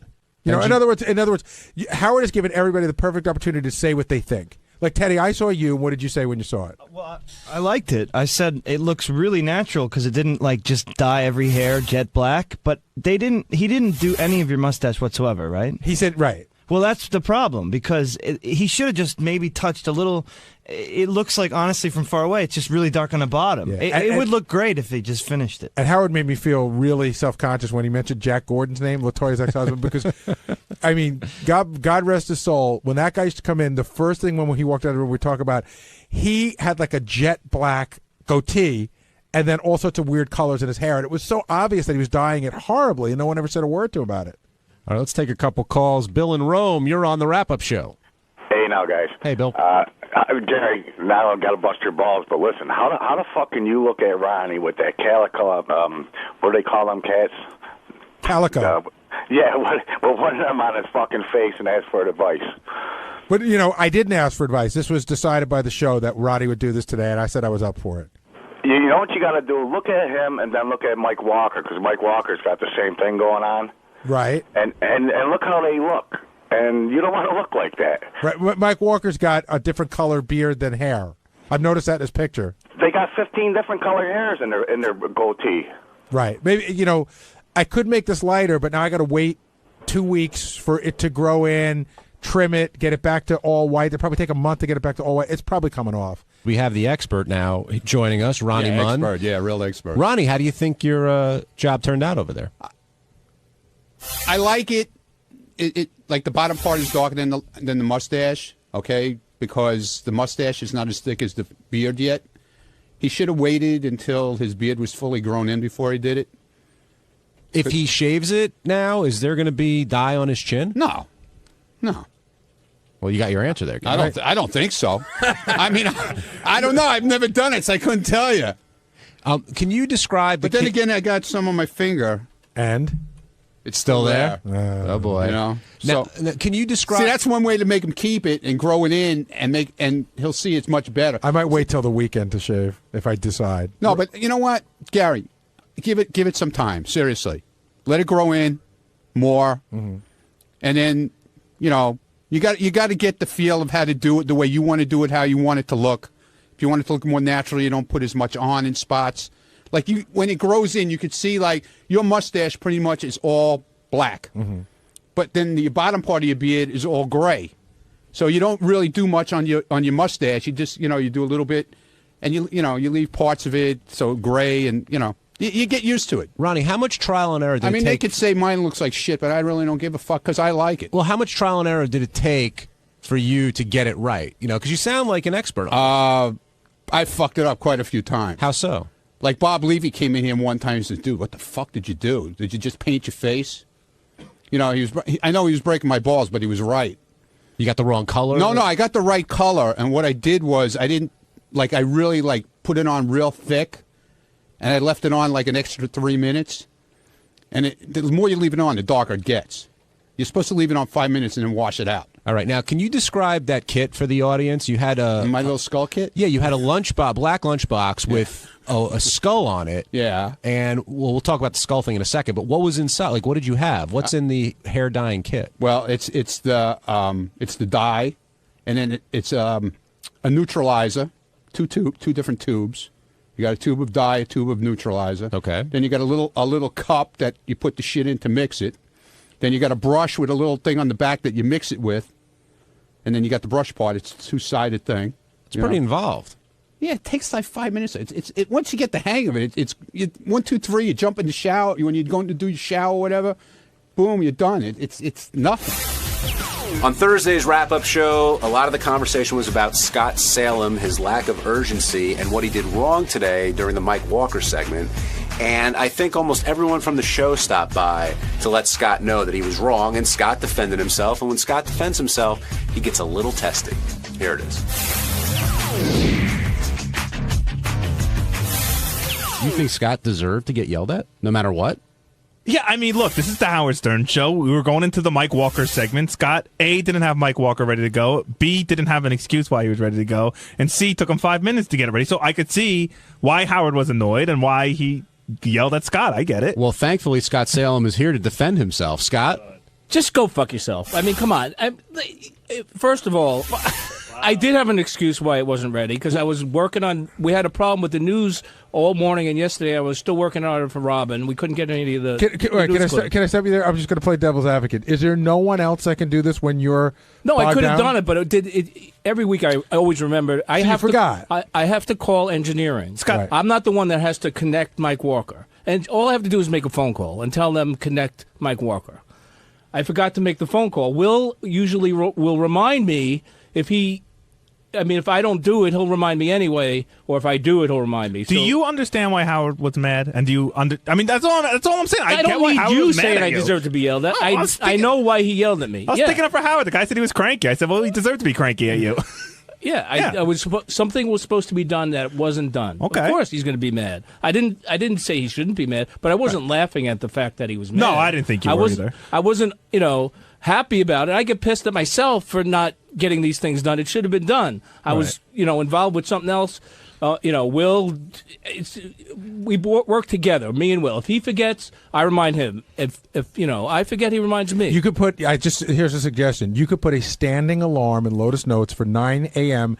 every Thursday, and it'll just pop up. Right. Scott, I want to know how you felt when Howard said this. Hit 2, Ted. Scott's so fucking busy, he can't be bothered. Holy cow. How long we been doing this? A long time. Yeah, I mean, come on, huh? It's funny, right? Is that why you're laughing? It's not funny. It's funny. It's not funny. You don't care. You don't care if you ruin my show. Why do you say I don't care? Because you don't care. That's why I say it. You don't care about being professional. It's furthest from. I do care. That's why I'm upset, too. I wasn't laughing. I care very much about what I do and how I do it. You weren't laughing? No. At that point? I had a smile on my face, but I wasn't laughing. I mean, it's not funny when I fuck things up. Is it more of a nervous It's funny laughter? to everybody else when I fuck things up. No, but it could be was it nervous laughter? Probably. Like you just have Howard staring at you? Probably nervous laughter. It wasn't laughing because I thought it was funny. Gary, how pissed does Howard get when something like this happens? Well, what happens is once he decides that he's pissed and he verbalizes it, it really does seem to build. And it's got to sort of run its course, and it builds, and the more you try to slow it down, the more it builds. So Scott was sort of right to not fight back, admit guilt. But sometimes you sit there, like even with Ganji the other day, Howard was getting mad at him, and he goes, I know, you're right. I know. He must have said that 10 times, but it doesn't stop it. Right. You just have it's like an avalanche. It stops on its own, and you can't really control it. And also, Ganji was so disingenuous with the apology, too. Sometimes Howard tries purposely to push your button to just get you riled up, to get you to explode. And I know he's done it many times to me over the years. So this time I was wrong. I did something wrong. I'm not going to fight back and get mad. I'm wrong. Okay, you got the right to yell at me. Scott DePace, you really feel that Scott is unprofessional or doesn't take responsibility for his mistakes? No, I think there's a he makes mistakes with us every once in a while. He's got one of his jobs is to set Howard's board up for us so that we can get the right type of audio feeds that we need. The other day he messed it up, and when I went to him to say, "Hey Scott, you messed that up," he was just really like a blank wall, like he didn't care. He was like, "Oh, I'll fix it later." And I just was like, listen, we've talked about this in our office before, and unfortunately for the setup here, it's not nearly as much fun as it was at K-Rock, because at K-Rock, Scott was all the way down the hall, and when Howard would scream and yell, and we would all marvel at the lack of urgency in Scott's step. Like, you've seen me, like, I've almost knocked people over running into this. Howard goes, I need this. We've all almost knocked people over, and Scott moves at his own pace, man. Nobody's making him go any faster. And it is the most frustrating thing, too, when you feel a sense of urgency that you don't feel is being shared by him, because I'll run in and I'll be like, Howard needs blah blah blah up on Gary's page now, and he just stares at you. He interprets it, he processes it, and then he sighs and he goes, all right. Let me explain. Hold on, let the gentleman defend himself. It was already past the time that it could have been corrected, so I said I couldn't run in during the middle of the show. Unless it's an emergency. Yeah, I'm not talking about this particular incident today. I'm talking about a general overall It was attitude. like, okay, I know what's wrong. Exactly. I can't do it. Is not what I want to hear. I want to hear, I'm sorry. That's what I'd like to hear. Yourself. I'm sorry. Don't fuck yourself. I'm sorry. I want to hear that you care. I'm not going to apologize to you. You said okay. Okay doesn't do anything. Well, what was Yes, the problem? it does. Tell me what the problem was. He made our job a lot harder in the editing process. Not necessarily mine. Not yours at all. But what was it? Basically, we had music ended up being part of our audio mix that we don't want to be part of audio mix for rights reasons. So that was an accident on Scott's. It was an accident on Scott Salem's That's part. happened a number of times. Recently, Well, it happens a lot better. It happens, but it happens because we have to do certain things for our board where it'll screw you up, but we need to do it. And purposely, we need to do it, so it'll screw you up. And we know when those purposely. times happen. And this was a particular time where we had... No, you just forgot to check the board that morning. No, I did check the board, and I explained to you that we had everything That's what you told me. On Monday morning, everything was in disarray because the power was off all weekend. So in the process of checking all the equipment, I didn't check it 3 times to make sure that I...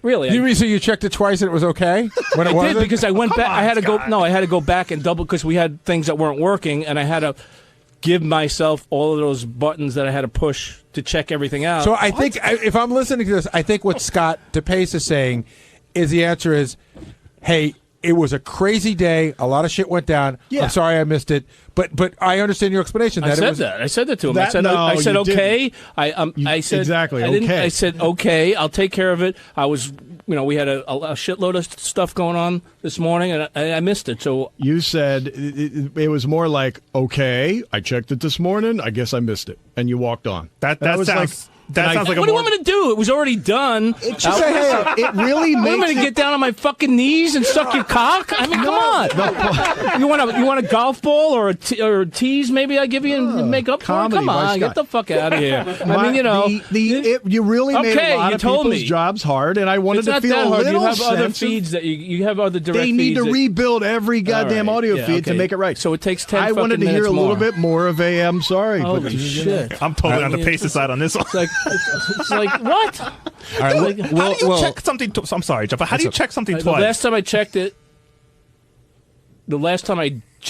I had to do something after I checked. Forget it. Wait, guys, hold on. Give Scott a chance to explain himself. Give Ronnie a chance. We found something that wasn't working, so I had to go back and press the buttons, and then the show started, and I forgot to reset it up the way it should have been. Understood. That's what happened. I checked it again. It was all working right. Everything was fine. Something went wrong. Something wasn't working. Now I had to go back, push those buttons that shouldn't have been pushed to do some other work, and then the show started, and then it's getting my mind to go reset everything. But at the end of the day, what Scott DePace is saying, at the end of the day, I don't show concern. Of course I show concern. It was your mistake, but we understand that it was a busy day and that there were a lot of things going on, but it was your mistake. I didn't say it wasn't my mistake. But I guess he's saying like you would have gone, hey, sorry, I fucked that up, but I'll fix it, instead of... I said, okay, I'll fix it. I mean, what else can I fucking do? Sorry. He wants the apology. What do you want me to say? Okay, I'll leave it the way it is? No, I mean, all right, fuck you. I didn't say Scott, fuck you. He wants the apology. He's not getting a fucking more apology. It's more than the apology, though. He wants to know that You fucked up my audio this morning with humming cameras. Did I hear an apology? Holy shit. I was driving in my car listening to the wrap-up show, and there was a lot of things said that I want to dispute. I want to address. Well, you know what's irritating me? This boys' night out. Yeah, me too. I'm not doing it. Oh, really? Yeah. Why, what, they got into that You yesterday? think it's irritating you? What happened? What happened? What happened for you? And I'll tell you what happened for me. Well, it just seems weird that everybody's like, well, I want to go, and I want to go, and I'm like, what are we talking about here? I don't It's know. dinner. It's a you know what happened? Gary said to me, like two things sort of happened at the same time. Gary said, hey, Beth's away. You want to go to dinner? It was very nice. Yeah. Very sincere. Said it to me off the air. I said, yeah, you know what? I said, that'll be fun. Maybe. I said, I gave him a day maybe, but I said, I'm not even sure. I don't know. Simultaneously, Artie called me at home and left me a message, really sweet message saying, hey, I know you got some free time now with Beth away. Let's either go out to dinner or get a couple of guys to go to dinner. Dinner's on me, that kind of thing. Said dinner's on me 5 times. I don't know. It was very, it's on me, it's on me, it's on me. So, well, I know you are obsessed with making sure that you always pay, and I wanted to make sure whatever. So I thought about it. I said, hey, I haven't seen Artie in a long time socially. It'll be kind of fun. And Gary, I always enjoy getting. I said, well, I'll mention to both these guys that we all had the same idea. Let's pick a night and go to dinner real early. I was thinking, honestly, me, you, Fred, and Gary. I thought it'd be a nice little... Yeah, nice little dinner. Yeah. No Benji? Well, yeah, that's the problem. Well, here's what's happening. If you listen to the wrap-up show, then it's like, well, Benji's like, wait, No, I wasn't. I'm insulted. Wait, no, I know you never say that, but it's, all of a sudden we go, well.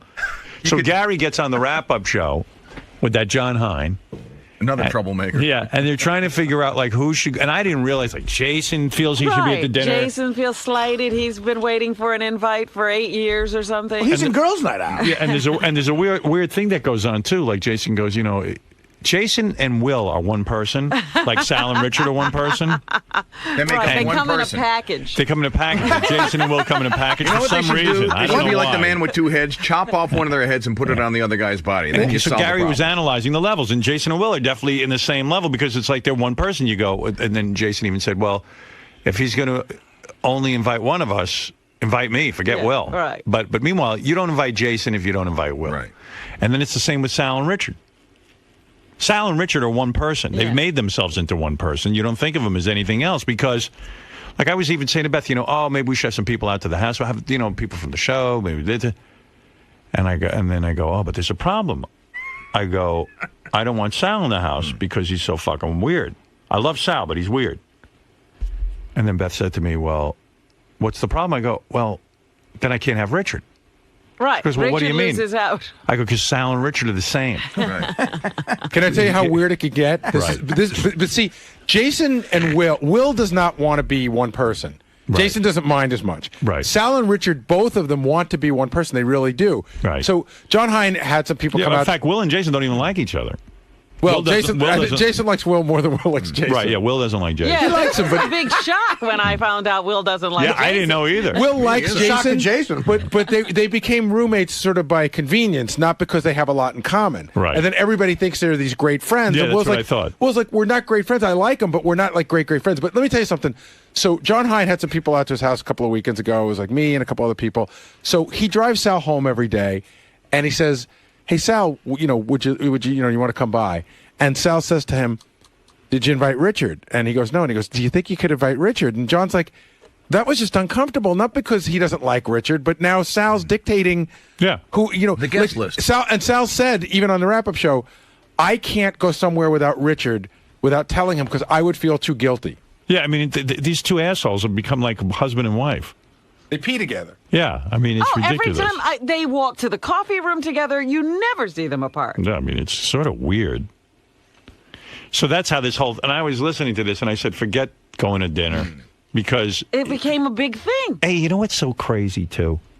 I'll give you the A, B, and C. First of all, going to dinner with me is so not fun. I mean, Gary and Artie can tell you this. I mean, I go I've and... always enjoyed it. Yeah, but I mean, it's not what you think it's going to be. But it's just, I actually... It's not even great. I enjoy going to dinner with you. Yeah. Because we get to talk about non-show stuff, which we don't do here. And we have a good time. But it is enjoyable. But it's nothing... It's not the panacea that everybody thinks it is. Now I got to look up panacea. And then like I get an email from Wayne Siegel, because he obviously listens every day. He knows everything that goes on the show. So now he wants to be at the dinner? No, but he goes, and he acts like he doesn't listen to the radio. He goes, hey, I know Beth's away. If there's going to be any kind of dinner, or you want to get it together for a boys' night and have dinner, he goes, I'm around. And then I'm like, well, how deep this is turning into a bar mitzvah? Right. I was like imagining the table now. Yeah. Now you need a separate room in the restaurant. And that's what happens. Party. And really, there's nothing great about going to dinner with me. I'm such a fucking miserable bore. Listen, Howard, something casual. I hired Fleetwood Mac. Right, yeah. Let's bring in the dancing girls. Now, what's the B and the C? If the A is, you're not fun, because I do think you... The B is, wow. If I go to dinner with two guys, everyone gets so hurt and insulted. If Artie's did you hear the rap? Yeah, Scott the engineer. I've never been invited to dinner with Howard. I've invited this guy to 50 different parties, but not with just. But not just me at dinner. Well, the other never happened. And how does it get to where it's your pressure? You didn't do any inviting. Now you have to do it. It should be made of me or Gary. That's what I was going to say. Now all these people are saying they want in. Artie's saying he's paying for the dinner. How are all these people inviting themselves? And see, I'm honored that people want to go to dinner with me. I really am. But I have to tell you, no one ever was looking to go to dinner with me. You know what I mean? I mean, you weren't big man on campus. No. Nobody. You're like the homecoming queen now. That's the problem. I'm not comfortable being the homecoming queen. I see that. Yeah, I'm not. That's the one thing. Everybody doesn't hear you when you say that. I'm not Everybody's the homecoming thinking queen. Selfishly. Well, I remember, Scott doesn't go to dinner with anyone. Why do you want to go to dinner with me? What is this? I didn't say that. They brought it up, and they said it's got invited, and I just said no. I mean, I said the truth. I didn't say I wanted to go to dinner. I never brought it up. And it was never like that. Gary and Artie. You did say that you've never been. You brought up that you've never been invited. Well, you guys were talking about it, and I just said, yeah, I've never been invited, but I didn't lobby to get invited to this party. And believe me, he's given up, like Gary said. I given up. You're gonna have a nice night with your wife at home. What do you need me for? Lobbying. First of all, it's not a party. I didn't throw a party. Well, dinner, whatever. But I didn't bring it up. I didn't complain about it. If it happens, it happens. If not, fuck it. I mean, who gives a shit I'll at this point? How bad it is. When I had that party and Howard decided to get on the boat, so many people tried to dive on the boat. The boat I mean, almost you know what it looked like? I It got looked so like upset. Cubans escaping. Really? I went It to looked like a Robin's house. flotilla. Robin had this beautiful party, and I'm sitting there. I go, everyone's going on this boat. I got to She's go. got a beautiful I'm gonna boat, go, too. I'm going to go on the boat. So I slip on the boat, get right in there. I'm with Robin. Next thing I know, I start to feel water in the boat because the boat was tipping down into the People were ocean. diving off the water. deck. People, as it was leaving. I mean, and it's embarrassing. You're a number rock one. star. And number two, and then when I'm on there, I feel pressure. Like, well, I should be doing something Right, with yeah, everybody. right. I just Yeah, want you to got to sit. make it a big event. Entertain the boat. Yeah, I it's crazy.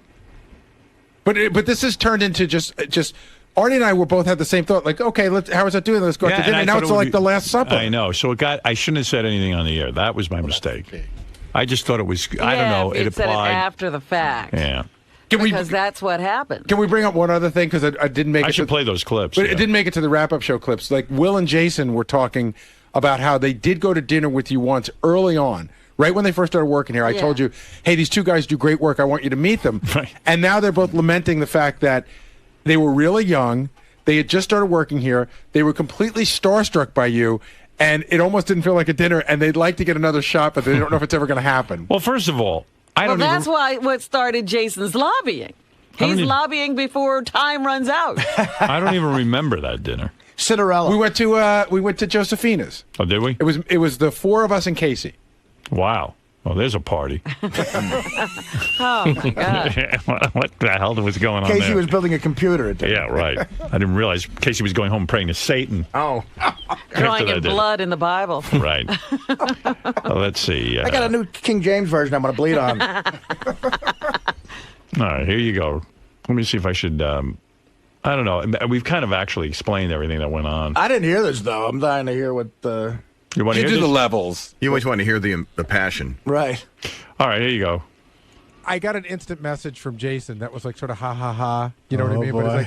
But he's like, Will and Jason, I would really like to go. And then I said, but if he says no to Will, then just have me come. It was a joke. It was a joke. You sure But it was. it was like, if you can't get both of us, then get me in. So it was one of those jokes, but also asking to be included in the dinner. I got the impression that they would like to come. But for Jason, I got the impression he'd like to come no matter what. And I think I know Will well enough where Will would like to come if he were invited, but is not looking to come if he's not invited. That's Yeah. just Will's personality. Will's like, I'd love to come, but like, I'm not gonna fucking beg you to go. So wait, are you saying Jason's looking to come even if he isn't invited? Yes. Did anybody else lobby besides Jason? Not so far. He was the first. And only. But he won't be the last. I can guarantee you he will not be the last. So Jason, you blatantly lobbied with an IM? Yeah. Posing as a joke? No, I wasn't a joke. I thought it was. No, I was being dead serious. Level 1 is Howard, Robin, Fred, and Artie. I'm mostly in level 1, but sometimes I can be in level 2. Probably more level 1 now than I used to be, but there was a lot of times where it was those four guys in the studio, and then I just realized all the wrap-up clips you pick, it's just you talking, Gary. I don't pick them. Oh, you don't? No, John picks them. So you mostly talk, I guess. No, that's not true. I mean, Right. just today it is, but it's not always at all. So rides level 1 and level 2. Benji's definitely in level 1 a lot, but certainly no lower than level 2. Level 2 is, I think, the guys in the office, which is John, Jason, Will. Sound Richard? Well, see, but the thing at Sal and Richard is they're weird because not only are they connected, I think that Sal sometimes pulled down Richard's rating. You know what I mean? No. Well, he's right about He's that. absolutely right. He's right. That's a great analogy. Because I would invite Richard to things, There's a level 3, and Sal keeps No. Richard there. but yep. Sal's in no man's land. Howard, you can invite Richard. I have no problem with it, for real. I know you don't. I know you want me to But be angry Richard about hasn't. it, but I'm But not. Richard hasn't. Hey, by the way, I want to defend Sal for once. Thank you. Sal. There you go. You got to hear this clip. This is Sal on the wrap-up show, okay? Mm-hmm. I ran into Sal in the hall yesterday, and honest to God, he was turning the corner. And I saw him, and I said, oh, there's Sal. I never get to talk to Sal. Let me talk to Sal. So I asked him a couple of questions, and we started talking. This is before the show started yesterday. And we had a conversation. I don't know, a 2-minute conversation. And then he was telling me he had seen the Leno show, and he had some thoughts about it, which were kind of interesting to me. So I go in the studio. it dropped a bombshell around here. People started accusing Sal of trying to kiss my ass, that Sal had waited and stalked me so that he could have time with me.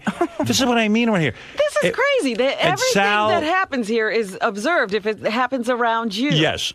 This is what and then analyzed. Yes. And Sal did nothing wrong. I'm telling you, I stopped Sal in the hall to talk to him. Sal had nothing to do with it. So you were kissing ass.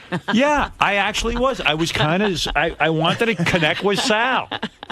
And I tell you, listen to this part of the wrap-up show. What was so funny? After yesterday, Howard had to complain about the Jay Leno show. Well, guess who else had to complain about the Jay Leno show? To Howard. And so before the show today, Sal had to stop Howard. And that JD watches everything from that glass room of his. He's right next to me. He's consumed with this, too. Well, JD sits right outside my office, and he has a glass wall, so he watches everything. And had to just go into this long diatribe about everything that was wrong about the Leno show, and even like how bad his monologue is. You know, JD's right. First of all, Sal's usually not in the hallway, so Sal A had to be here on time today, and then B, he had to be in the hallway. Sal doesn't usually wait in the hallway. So you think Sal? Wait. So you think Sal planned this strike? You think he knew when Howard was walking down the hall, stepped out, and made sure that he stopped Howard in his tracks? Yes, I think that Sal watched it last night because Howard talked about it. I do agree with that. I think that he formulated on his last night on his way in this morning. I think he formulated an opinion. Sort of a discussion to have with Howard, and made sure he was there to have it with him. Brian, did he bounce that off you at all on your drive in? He definitely did something like that. He ran it by me. He also said, it was like funny because I was like, why do you even bother watching him? All you're doing is giving him more publicity when you talk about it. And he goes, I don't know why I watch it. I guess I watch it because Howard told me to, and talked about watching it. So I want to, get his opinion about it. Well, Sal was totally, trying to defend himself. And I'm here to tell you that I'm the one who called Sal into the conversation. And Sal ran into me. He was completely on the other side of the building. You went looking for him? No, I didn't look for. No, he just happened to turn the corner. It was a total random meeting in the hall. All right. There was no setup. If he wanted to see me, he would stand outside his door. And the fact is, watched Entourage. Yeah. I mean, the fact is, I don't know why he's catching shit about him doing maybe some show research. It's a big subject on the show. Funny. Sal's a writer on the show. Right. Yeah, why wouldn't you try to check it out and have an opinion about it? I watched Entourage on HBO On Demand. Then I turned on Leno, and after 7 minutes, I rolled over. Then in the morning, I'm with Brian. Of course, it's a normal topic of conversation. Jay Leno comes up every day, so I discuss what I saw with Brian. We talk about a million subjects, but Brian, to say that I fabricated this or to test it out, no, he said I came across as testing it out. That's bullshit. Dude. Come on. It's really not. Okay, so now I express my interest on a show that everybody has an opinion about. So, okay, everybody. Which all of a sudden now, me expressing an opinion turns into some sort of conspiracy that I'm going to get Howard in a corner in the hallway and kiss his ass. It's ridiculous. How many days a week? Stop talking for a second. How many days a week do you stand outside your door Never. and wait for Howard to come? He never does. And why did you do it today? I didn't. I was walking down the hall and he was walking towards me. How convenient. So Gary was really busting his balls. Everybody but Sal, believed it. It was a theory that everybody jumped on. Sal never, ever bothered. Sal is across the hall from me, and he sits in that room. He never bothers me in the morning. And I am telling you, he was walking in the hall. He was coming around the corner, and I stopped and spoke to him. Well, he certainly could have used your help yesterday. I know. Well, I heard this on the replay. Ralph, you're on the air. Yeah, I was listening to that. These guys sounded so fucking ridiculous. They sounded like a bunch of fucking jealous girls because Sal talked to you in the hall. They all were freaking out. Yeah, like they got some FaceTime. Sal got some FaceTime with you, and they were all fucking jealous. And I was interested in what Sal had to say. Actually, in that JD, one thing that drives me crazy with him, he sees me walk by every day, and I always bang on his glass and say hi to him, and he acts like he don't even say hello back to me. And meanwhile, he's watching everything I'm doing.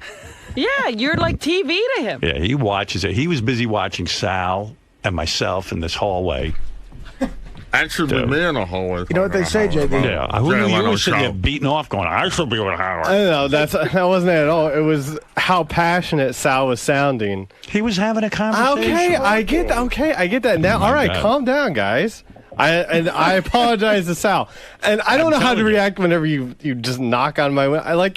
I waved to you. You waved back, you mutant. Well, you know, I don't want to bother you. Bother me? I'm bothering you. Yeah, you can't, waving back would not be bothering him. Well, you know, sometimes I'm actually doing JD something is so too. used to people shunning him. He's like Frankenstein. That's why he accidentally kills a girl down by the river. Of all the people to be in a glass office to be observed. Oh yeah. I love those tours. You know, I understand JD is kind of awkward and stuff, but you would figure after like 8 years of talking, he would learn how to talk and stuff. He still can't Did you talk. hear the tape of him yesterday on the that wrap-up was show? great. I loved it. JD could not get out a sentence on the wrap-up show yesterday. Wait, I don't know. Listen to this. Listen, here's JD on the wrap-up show yesterday. You got to hear this. He's retarded. I don't know if he Fuck you. necessarily actually wants me there. He asked you point blank. But that's on the air. You know, we'll see what happens off the air. Something happens. He doesn't talk to anybody off the air. Well, whatever. Well, okay. We'll see. I mean, it's still they don't even know what when they're doing it. What's so. going to happen off the air? I'm not saying. I'm just. I don't know. I'm just saying. It's. He asked you on the air. If you're not there, he's going to go, "Where's JD?" And I'm going to go, "I don't know. He didn't take it seriously." No, well, first of all, I have to be told. Listen, no plans have been made. So until that is done, if I get the plans known to me or something, then I'll go. I guess. What are you talking about? I said to JD this morning, I go, what happens to you on there? He goes, I get pressured because you're not allowed to have dead air, and it screws him up talking. I love when JD goes, listen. Right. Because you're going to have to listen hard. JD's a pro, no dead air. So you hate when those tours come through because people introduce themselves to you, right? Like that's the thing. You hate that. Well, it's just odd. It's just like, you know, it's odd. You know, I don't know them, and you know, it's like, you know, I mean, it's odd. It's like, why don't you get curtains? I don't know. I don't know them. That I know but that I'm a guy you know, and I tap on that glass and you get weird. No, I know, but sometimes like I'm actually like putting, you know, trying to finish editing something or whatever. Right. Sometimes. Okay. Not now. But the speech thing, I figured, you know, Ralph makes a good point. You think after like 8 years being around us and you're pretty well accepted, I can understand maybe most of your life you were shunned. But gee whiz, that's a guy. I mean, you got damaged all over you when you talk like There's that. no chance if you played JD on the air 8 years ago and today. It's just I know. Here's JD talking about fancy restaurants because I guess he was commenting on fancy restaurants because we were talking about going out to dinner. Right. The problem I have with whenever I've eaten at nice restaurants is the portions. The portions seem very. I mean, they seem small, but you know, after you eat it, you seem okay. But man, you look at like a little like strumpet or something, and it's like, and the fancy plates. Whatever. That's just me. So you're a quantity guy, not a quality guy? Is that what you're saying? I'm just, no. I mean, I don't know. I mean, I seem like I should be, or not should be, but like when you're looking at the fancy food and it's, you know, less quantity, then I become quantity. But after I eat it, I become quantity. I don't know what the fuck I'm saying anymore. he never finished a sentence. No, he really is that kid from that movie. Yeah, you know, sometimes like at the end of my stand-up set, I'll bring JD on stage, No. and I introduce him, and the crowd loves him. You They know, love him, and then he goes to say something, and he goes, "What? I don't know." I can never. He introduces me sometimes, and every time, like I just don't know what to say, and I haven't even came up with anything to say. And Yeah, but you know I do it now. It's been 2 years. Maybe you think of a little line. Well, I you know, I don't know. When the tour, fancy plates. when the tour comes, what do you mean the plates intimidate you? What is that fancy plate? No, I mean they're just like you know, like squares or something. I don't know. Square plates intimidate you? That throws No, but you know, it's There's the a way. parallelogram on the plate. I don't know. I start thinking about What do you mean? science. I want to understand. What are you saying about plates in a restaurant? Just they're different. They're like a design. They're an actual like people put thought into what the plate looks like. Yeah, And what's wrong That with looks like a pharaoh. And you don't like it? I didn't say I don't like it. It's just, you know, different. You just said, you know, like, the portions are small. I don't even know what I said yesterday. Yeah, well, The silverware. What did you mean with the portions were small, but then it's filling? Like, Well, like It looks small. well, yeah, when you first look at, you know, say something that's a smaller portion, it looks small, and it's like, how is this going to fill me? But then, you know, after you eat it, you seem okay. I have portion anxiety. Do you think there are trick plates? Like, The plates are so big that they make the portions look small. No, that could be true. It's like the mirror on your car. That could be it. I haven't thought about that. I don't know. The wrap-up show yesterday was really good. There was a lot going on, and then, but Sal made the best point I've ever heard him make, actually, about you, Robin. What did I do? Well, crazy. He was talking about, when you and I were sort of going at each other, and I was talking about how you want to be married, and you made this statement, and Sal actually really hit into something. What did I say? Sal, what'd you think of that whole exchange? Typical Robin. What do you mean? way? She's an alien. I don't mean that in a the way you might be thinking. She's just not from this planet. I don't get her. I mean, she every day some wacky shit just comes out of her. The fact that you, as a human being, cannot. I mean, she can't find love. She can't attach herself to somebody. She always pushes men away. She wants to be with somebody, but not somebody she'll miss. What the fuck? I mean, that was key. You said, yeah, I want to be in love with somebody, but not with somebody I'm going to miss. I never said that. See, You did. people are Get the I said, tape. I'm not looking to be with somebody so I'll miss them if they leave. That's what I said. No. I said I wanted to be with somebody because I care about them. Robin, you know what love but is? I would always want somebody to pursue their dreams What is without love? fear That's not the of same thing. making me upset. That's not what I'm talking about.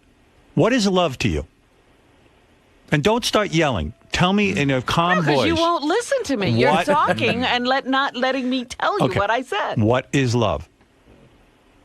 What is love? I want to know what love is. What is it? What is your definition of love? I want to know. I don't have a definition of love.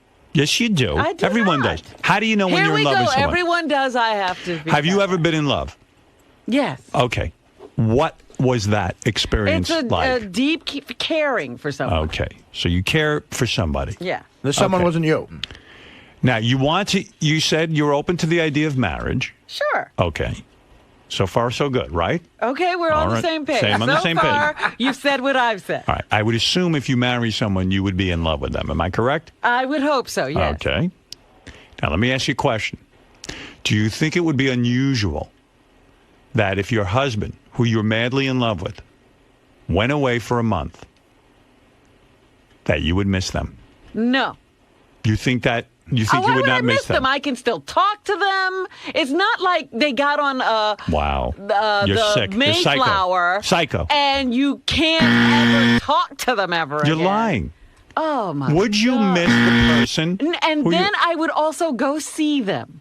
Let's say you couldn't. I would look forward to enjoying them. No, in I didn't another ask you way. that. Would you miss them when they were, let's say they were gone for, like, I'm going to go visit Beth, but I'm not going to see her for 2 weeks. Do you think it's unusual that I make the statement, I would miss her for 2 weeks? Yes, the You think way that's you say it, because it's like I'm inconvenienced.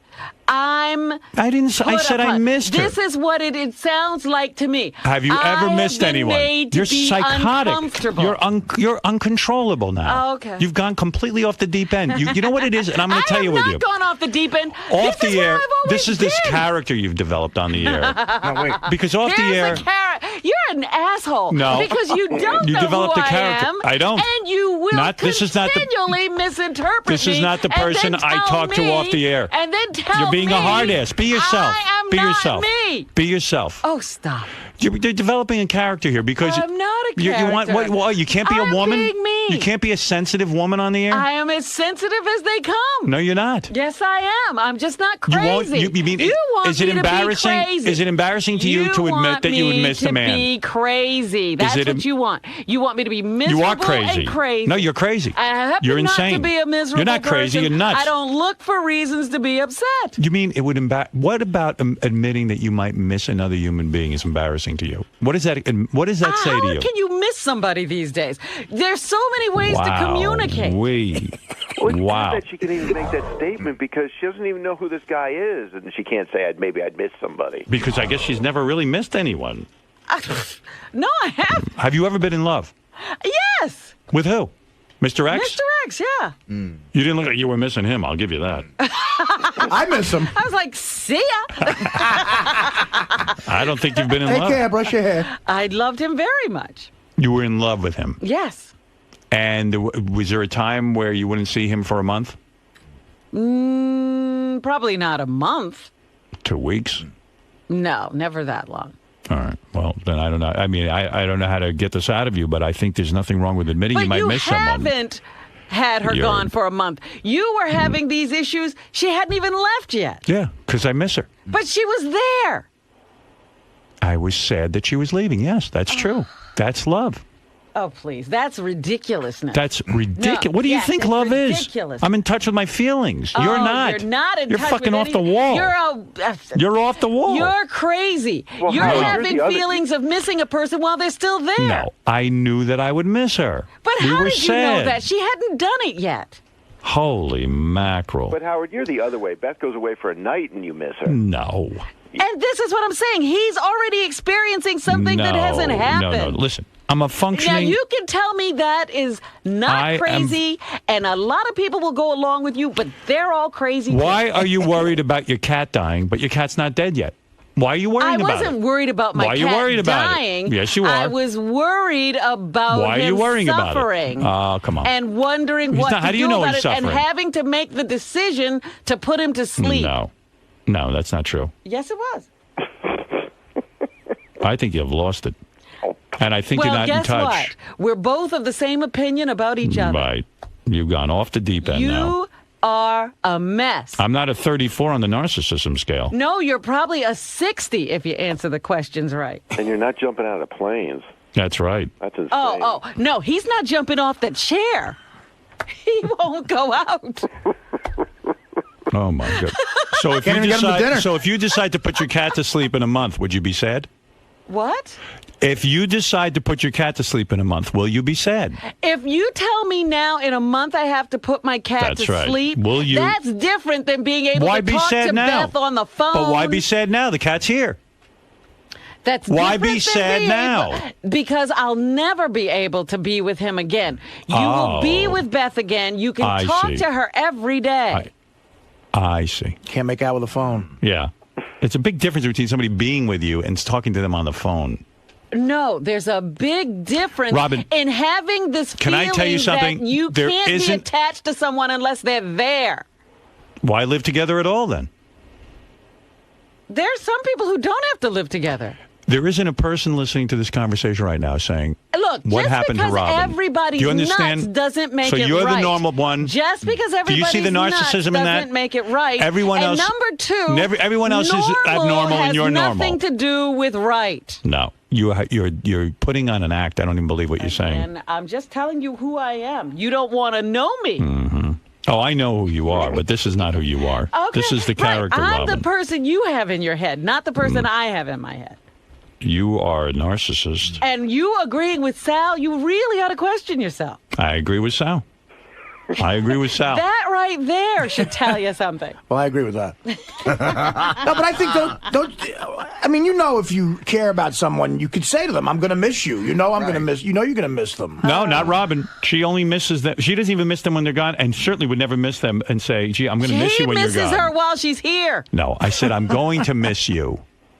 That's the you difference. Were already experiencing the No. missing. Ugh, I'm so upset she's leaving. Yeah, I like being with her. It depends on how much you let it affect you, but everyone can relate to saying, "I'm going to miss And that's somebody." of course, what Robin is talking about is abnormal. The time that you're with Who the said I person. wasn't enjoying? We had a great time. Oh, please. But that's not weird. Of course you would. You realize you're going to miss Beth. Look at who's talking.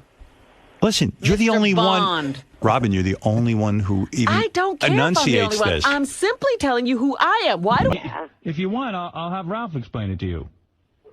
No. Let him explain it to you, since I don't seem to be getting through. Go ahead. Dude, Eric, listen to me. Do you have? Seriously, answer this question. Do you have any sense of humor? And what show do you hear in your head? Because when you listen to this show, you don't seem to get it. You don't want to fly around in balloons. You know it's a joke. What do you hear when you listen to the show? Exactly what everyone else hears, but my sense of humor is not. I do not have a target painted on myself. Okay. I laugh at a lot of the other that is on this show, but when it pertains to me, I'm not going to laugh at it. So what makes you laugh on the show? What do you really get a kick out of?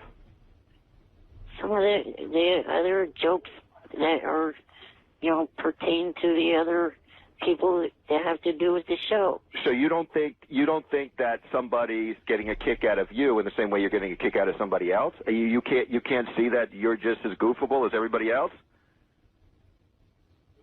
I guess probably. Okay, in other words, you've got to imagine when you call in that you're not going to be treated with some sort of weird respect while everyone else is goofing and having a blast. I constantly get called a fag. I don't know why. But, also, it's got to be interesting. I mean, the world doesn't want to hear you talking to Cena about whatever the talk about. Yeah, I don't understand how Eric enjoys this show on any level because he doesn't seem to understand it. No, he doesn't. I mean... Okay, I'll ask you this. Besides last Tuesday and today, when else have I been able to talk to Cena about that stuff? No one. No time. But, Eric, you got to realize you can't call a radio show to have that conversation. Yeah, Fred. Eric, Fred, explain. I have one comment to make, and Eric, answer this. You have John Cena on the phone. Why would you talk to him about something that has absolutely nothing to do with John Cena? Well, I was going to talk to him about it. But that's what you should have come out with. So we only have You had a week to decide on a question, and Eric, that was it? I don't, and not only that, I can't spend an hour with you on the phone with John Cena. I mean, you messed up. You got to start off with your strongest comment or question. You can't start. Who's not going to? And here you are, a John Cena expert, and you could have a fan, and you could have said to him, John, what was your most memorable match? Right, something quick. Do you shave your balls? He kind of answered one of my questions before I even got on the air. I was kind of counting Which on was it. what? What was your question? What was your big question? He answered. I was going to ask him, if he had a crush on Kelly Carlson, but he answered that before I got on the air by saying that she was married. So maybe then you hang up. But Eric, your question's gone. You move on. Yeah. Who gives a who he has a crush on?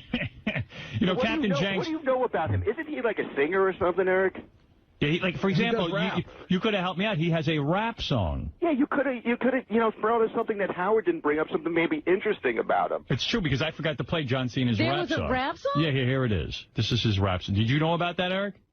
Yeah, he's got a whole CD. Wow. And so you called and asked about a strip poker game? Yeah. Now listen. Oh, you done did it now. Chaos, you should have put this one in the vault, man. They not ready. They don't know what's coming, man. Oh, we gonna drop this on them right here. Y'all ain't ready for this. Y'all ain't ready for none of this. Your boy's a bad man. Let me invading the streets, make them clap a rapper skirt. They be dropping the heat, shock the world. Yeah, why don't you bring that up? Yeah. Hey, Eric, here's what you should have done. You should have called and gone, wait. Why aren't you a wigger? Yeah. Yeah. You are a wigger. Ralph. Yes. Real quick. All right.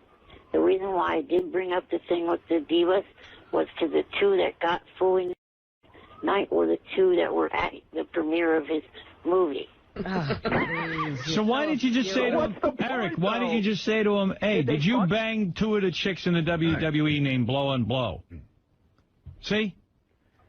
Eric, you said that you were going to call last week. You were thinking about this question for a week. Captain Jenks, what do you want to say? Hey, good morning, Howard. Eric kind of needs a translator, and from now on when he calls in, we should never hear his voice on the air. It should always be Will asking the question for him. Maybe you got to tell your questions to Will, and Will will come in and ask them. No, I don't. You don't want to miss Eric. You know what the funny thing is? When Eric will call in the next time, he'll still have an obscure question. Of course. I think the reverse. Eric needs somebody to coach him on what questions to ask. But we should never hear Eric's voice on the air again. It should all be Will. An interpreter, like the Koreans have when they go to the UN. Why don't you try it now to see if it works, Howard? I don't even know that there's anyone that speaks Eric. Kevin Lofton, you're on the air, who is the brilliant cartoonist who made the cartoon that airs on Howard TV right now. Hi, Kevin. Hey, what's up, everybody? Hey, Howard, what do you think about the idea of letting Eric write his own episode of Eric the Midget cartoon? Eric, would you like to? Kevin is offering you the opportunity to write your own Eric the Midget episode, and he will animate it. Anything you want, Eric. I could possibly think of something. I don't know, Eric. After that question this morning. I would, for one, love to see that and see Eric come up with a script and then see it on Howard TV. I don't expect it to be funny. I just want to hear him pitching it to. Yeah, that would be great. All right, so Kevin, when Eric is ready, he'll pitch it to you on the air. His idea. Yeah, whenever he's ready, man. Why didn't you make a cartoon of Eric to John Cena? Yeah. Hey, well, I could make a cartoon where he bangs all those American Idol chicks. Hey, yeah, that's good. Hey, Kevin. See, how you about, guys are coming up with the ideas. How about John Cena over Eric? Yeah, after he bangs Kelly Clarkson.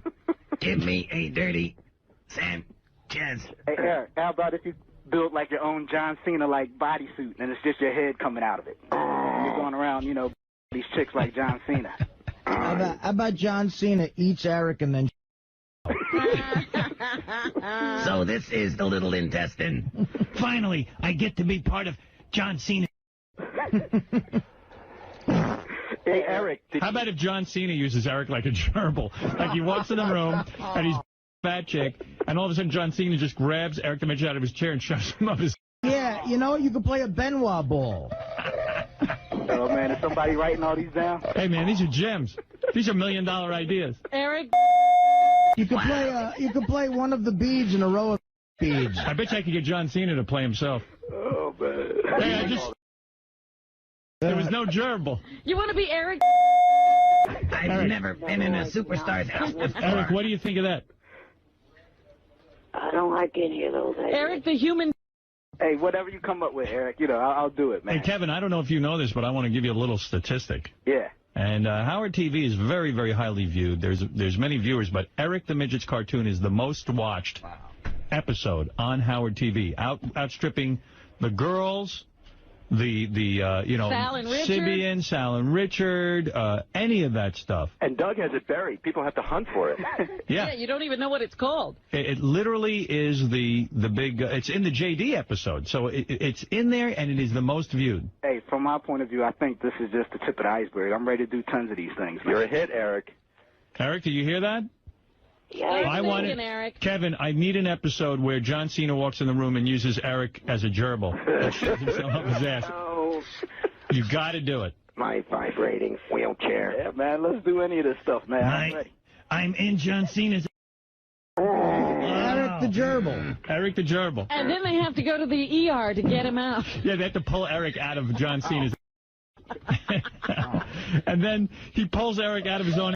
rubs Eric, who's fully now, on some girl's nose and gives him a dirty Sanchez.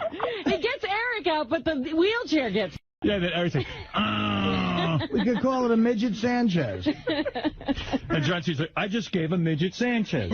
Eric Sanchez. Eric, what do you think? Is that great? No. No. Come on, We just Eric. told you got to get into the spirit of the show. Hey, Eric, if that was somebody else, would you think it was great? If that was like Richard Christie, would you think it was great? Or High Pitch or anybody? Yes. I don't know. It depends. I don't know. That's a yes, you little moron. Oh, don't be nasty. I love him. Are you kidding? I know. Ralph loves Eric. Hey, Eric, what happened? You interviewed John Cena at the premiere, and you got video of it. Did you give that to anybody yet? No, the video I just finishing working on. But I sent an audio file to Will, Richard, and Jason. You sent the audio? Yeah. Oh, we got to get that. Where on. is that? Where is that? Hey, Will and Jason, what's wrong with you guys? Where is Eric the Midget interviewing John Cena? That's an immediate. By the way, in those interviews, none of us know where that is. Who'd you send it to? Even with all the background noise, not a single one of them ever had to have me repeat a question. They all completely understood me. Wow. We never. Like you morons. We never got. I gotta hear that. We never got a tape. Who'd you send it to, Eric? I sent it to Will, Jason, and Richard as an MP3 file. Nobody got it, Gary? On an MP3? And you know what's funny, too? The WWE guy was here, the publicist, and he said that on the red carpet, they asked him like 50 times, are you sure you have batteries in that thing? You sure you know how it's working? Yes, no problem. So finally, one of the Fox people walked over because they could see that the light wasn't on, and they were like the batteries weren't working. But he was insistent that it was working. Eric, you don't even know how to work your tape recorder. Oh, I got it working. We just forgot. No, they got it working. If they didn't come up to you, you'd have nothing. You know what I think would be cool? for a cartoon thing? And tell me if this works for you, Kevin. Okay. So Eric gets a job at Dateline to surprise, and he's like a 12-year-old boy because he's so tiny in stature. With his voice, though, right? Yeah, with his voice. And then the come in, and they see Eric, and they try to go for him. Can I have a hug? I think the guy doesn't get out quick enough. Yeah, I think Eric gets taken. they throw him out of the chair, bang him right. I think he runs out and never is with a little boy again. But how do we work in John Cena putting Eric up? Well, John Cena. John Cena's the The host doesn't get out there quick enough, and John just pulls him out of the chair and sticks him up. And then he still gets a nasty Sanchez, I hope, with using Eric's all over Eric. I like what Gary says. He pulls him out of the chair. The chair doesn't go in him, too. Right. Right. Oh, yeah. No, that wouldn't be realistic if a chair was in him. Yeah. I demand realism. Well, that chair I gave Eric has all kinds of stuff. So, I mean, it's got gun Tourette's, you know, because it can do anything. I think Eric should go in body first so his little head is just... Eric, have you watched that cartoon? Yes, and I can't stand it. Hey, Eric, you know what happens? I'm realizing you choke. Like, you get on the phone and you choke, and you're supposed to interview. You don't have batteries. It's a choke, man. You're like the Yankees, man. Whatever. All right. Well, anyway, Eric, I do love you, and I really want you to realize when you call in to a John Cena, you got to sort of be prepared and have a question that's interesting and entertaining and get to it quickly, okay? That's all I'm saying. Okay. All right, next time. Better luck next time. I was wondering two things. Uh-oh. Hey, Howard, I got a split. But All right, Kevin, later. Hey, Eric, you're the man, okay? All right. What, Eric? I wanted to ask if Kevin Lofton was related to Kenny Lofton. Well, too late. I just hung up on Another interesting question. Another one of those great questions. Did you hear nothing we've been saying to you the last half hour? Well, Eric, I got to go. The question is, when is Brooke Hogan due to come in? I melt when I hear his voice. Brooke Hogan is due in. Okay. When is she due in, Gare? Do we know? She is coming in. Eric, you should start working on questions now.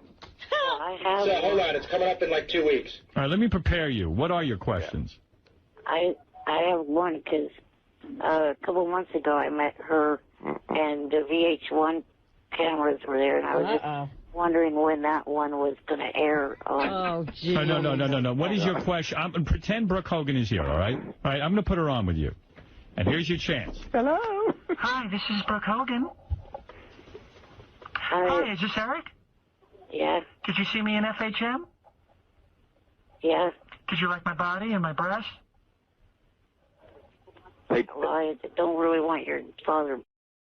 But No, he won't. He likes you. Midgets creep me out, but my father likes them. Hey, Brooke, why are you interviewing Eric? All right, go ahead, Eric. What's your question? I just wanted to know when the Hogan Knows Best is going to have you guys at the Hard Rock in Sacramento. He didn't listen even when you told him that was a bad question. Eric. I don't want to say anything because I'm basically a nice person, but you're a boring. Why don't you look up TV Guide, you? Let me stick you up John Cena.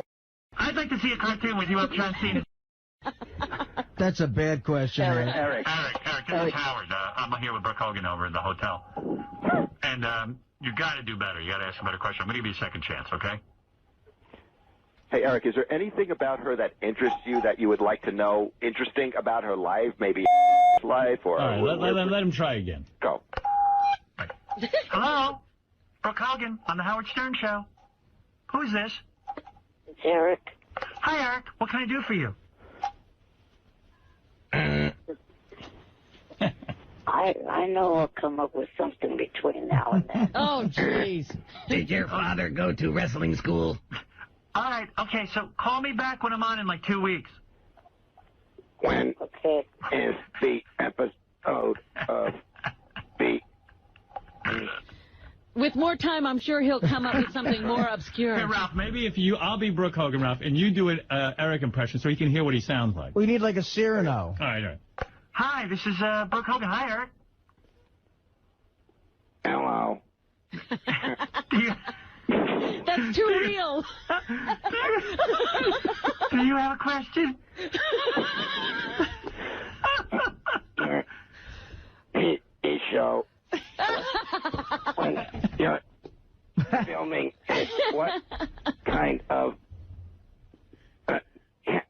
camera do you use?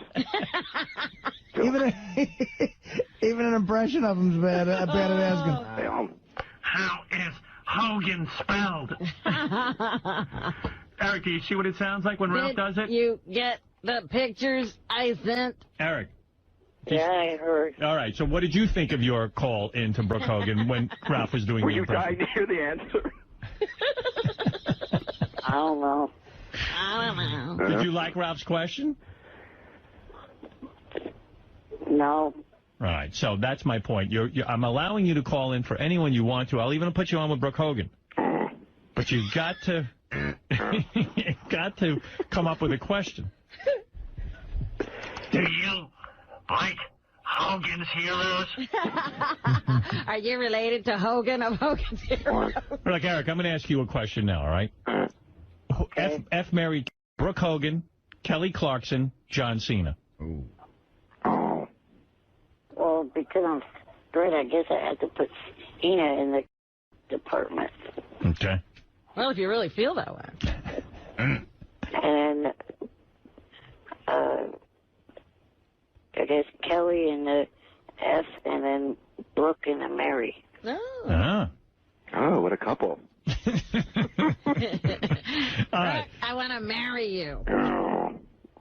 All right. Will you marry me?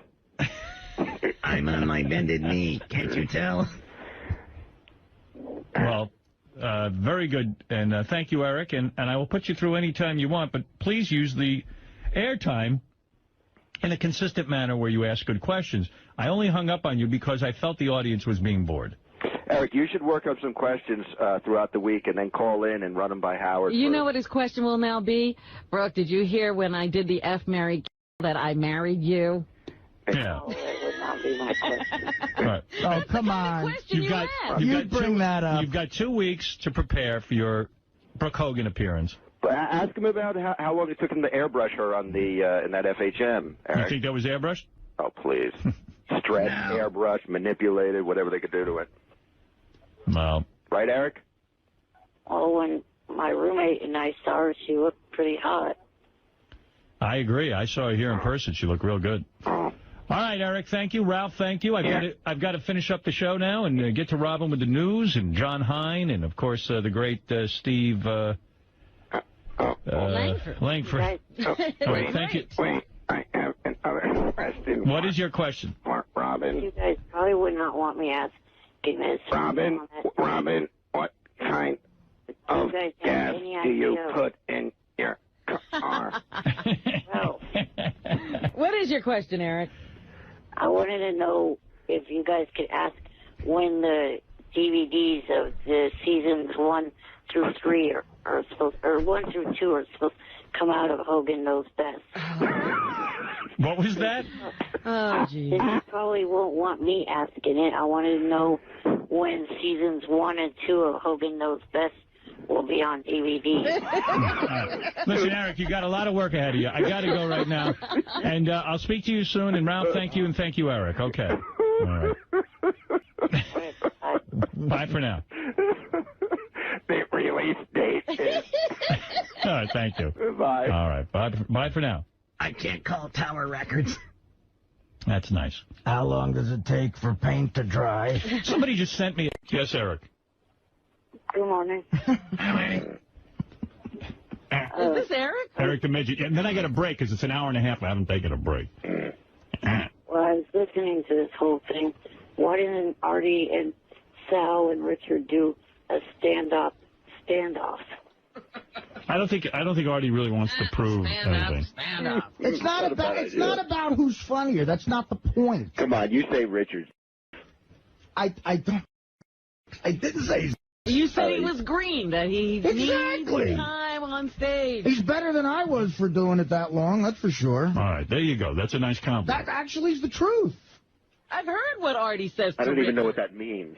He said at this point in Artie's development, he wasn't as good as Richard. Is what he Exactly. said. That's what I'm saying. It's a compliment. What do you want, Eric?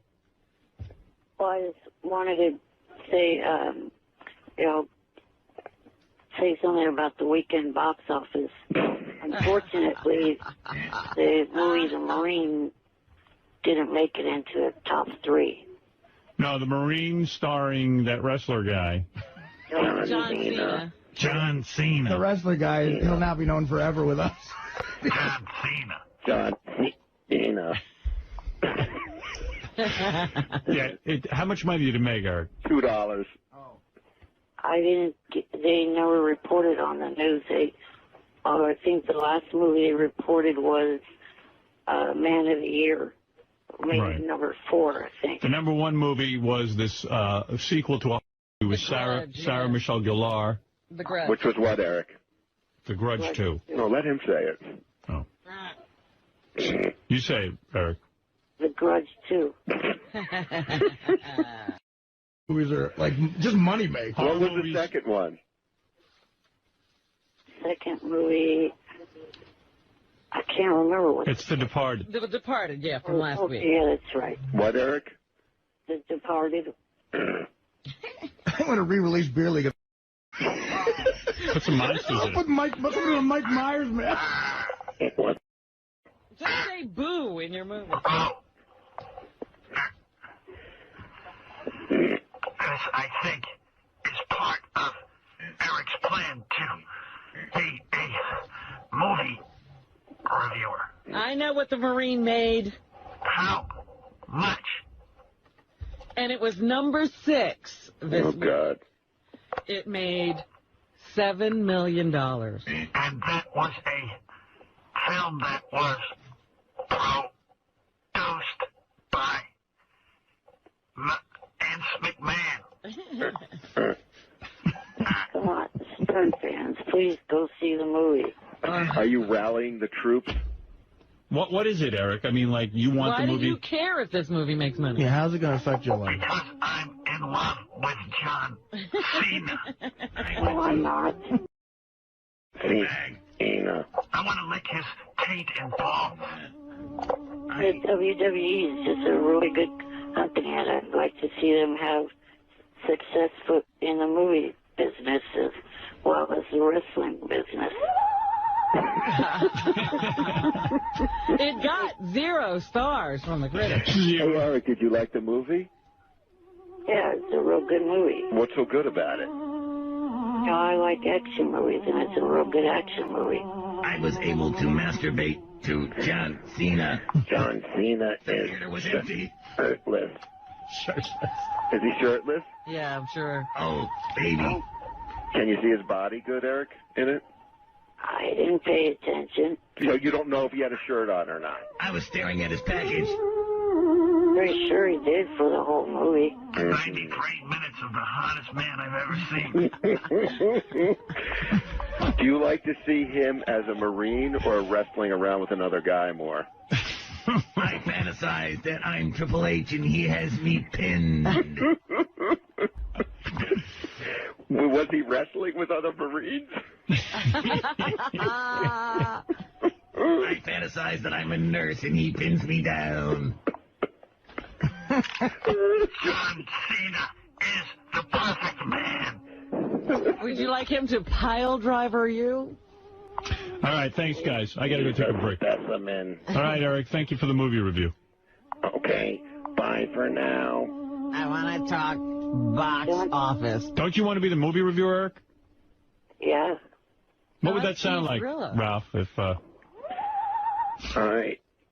saw the Artie the Artie? with Nicholson. He wore his shirt most of the movie. I didn't get to see his package.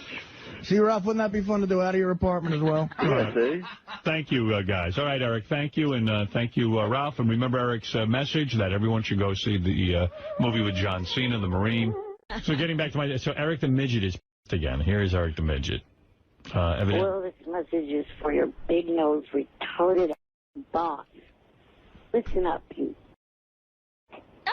Johnny and I tried to call you Thursday, yesterday, and today.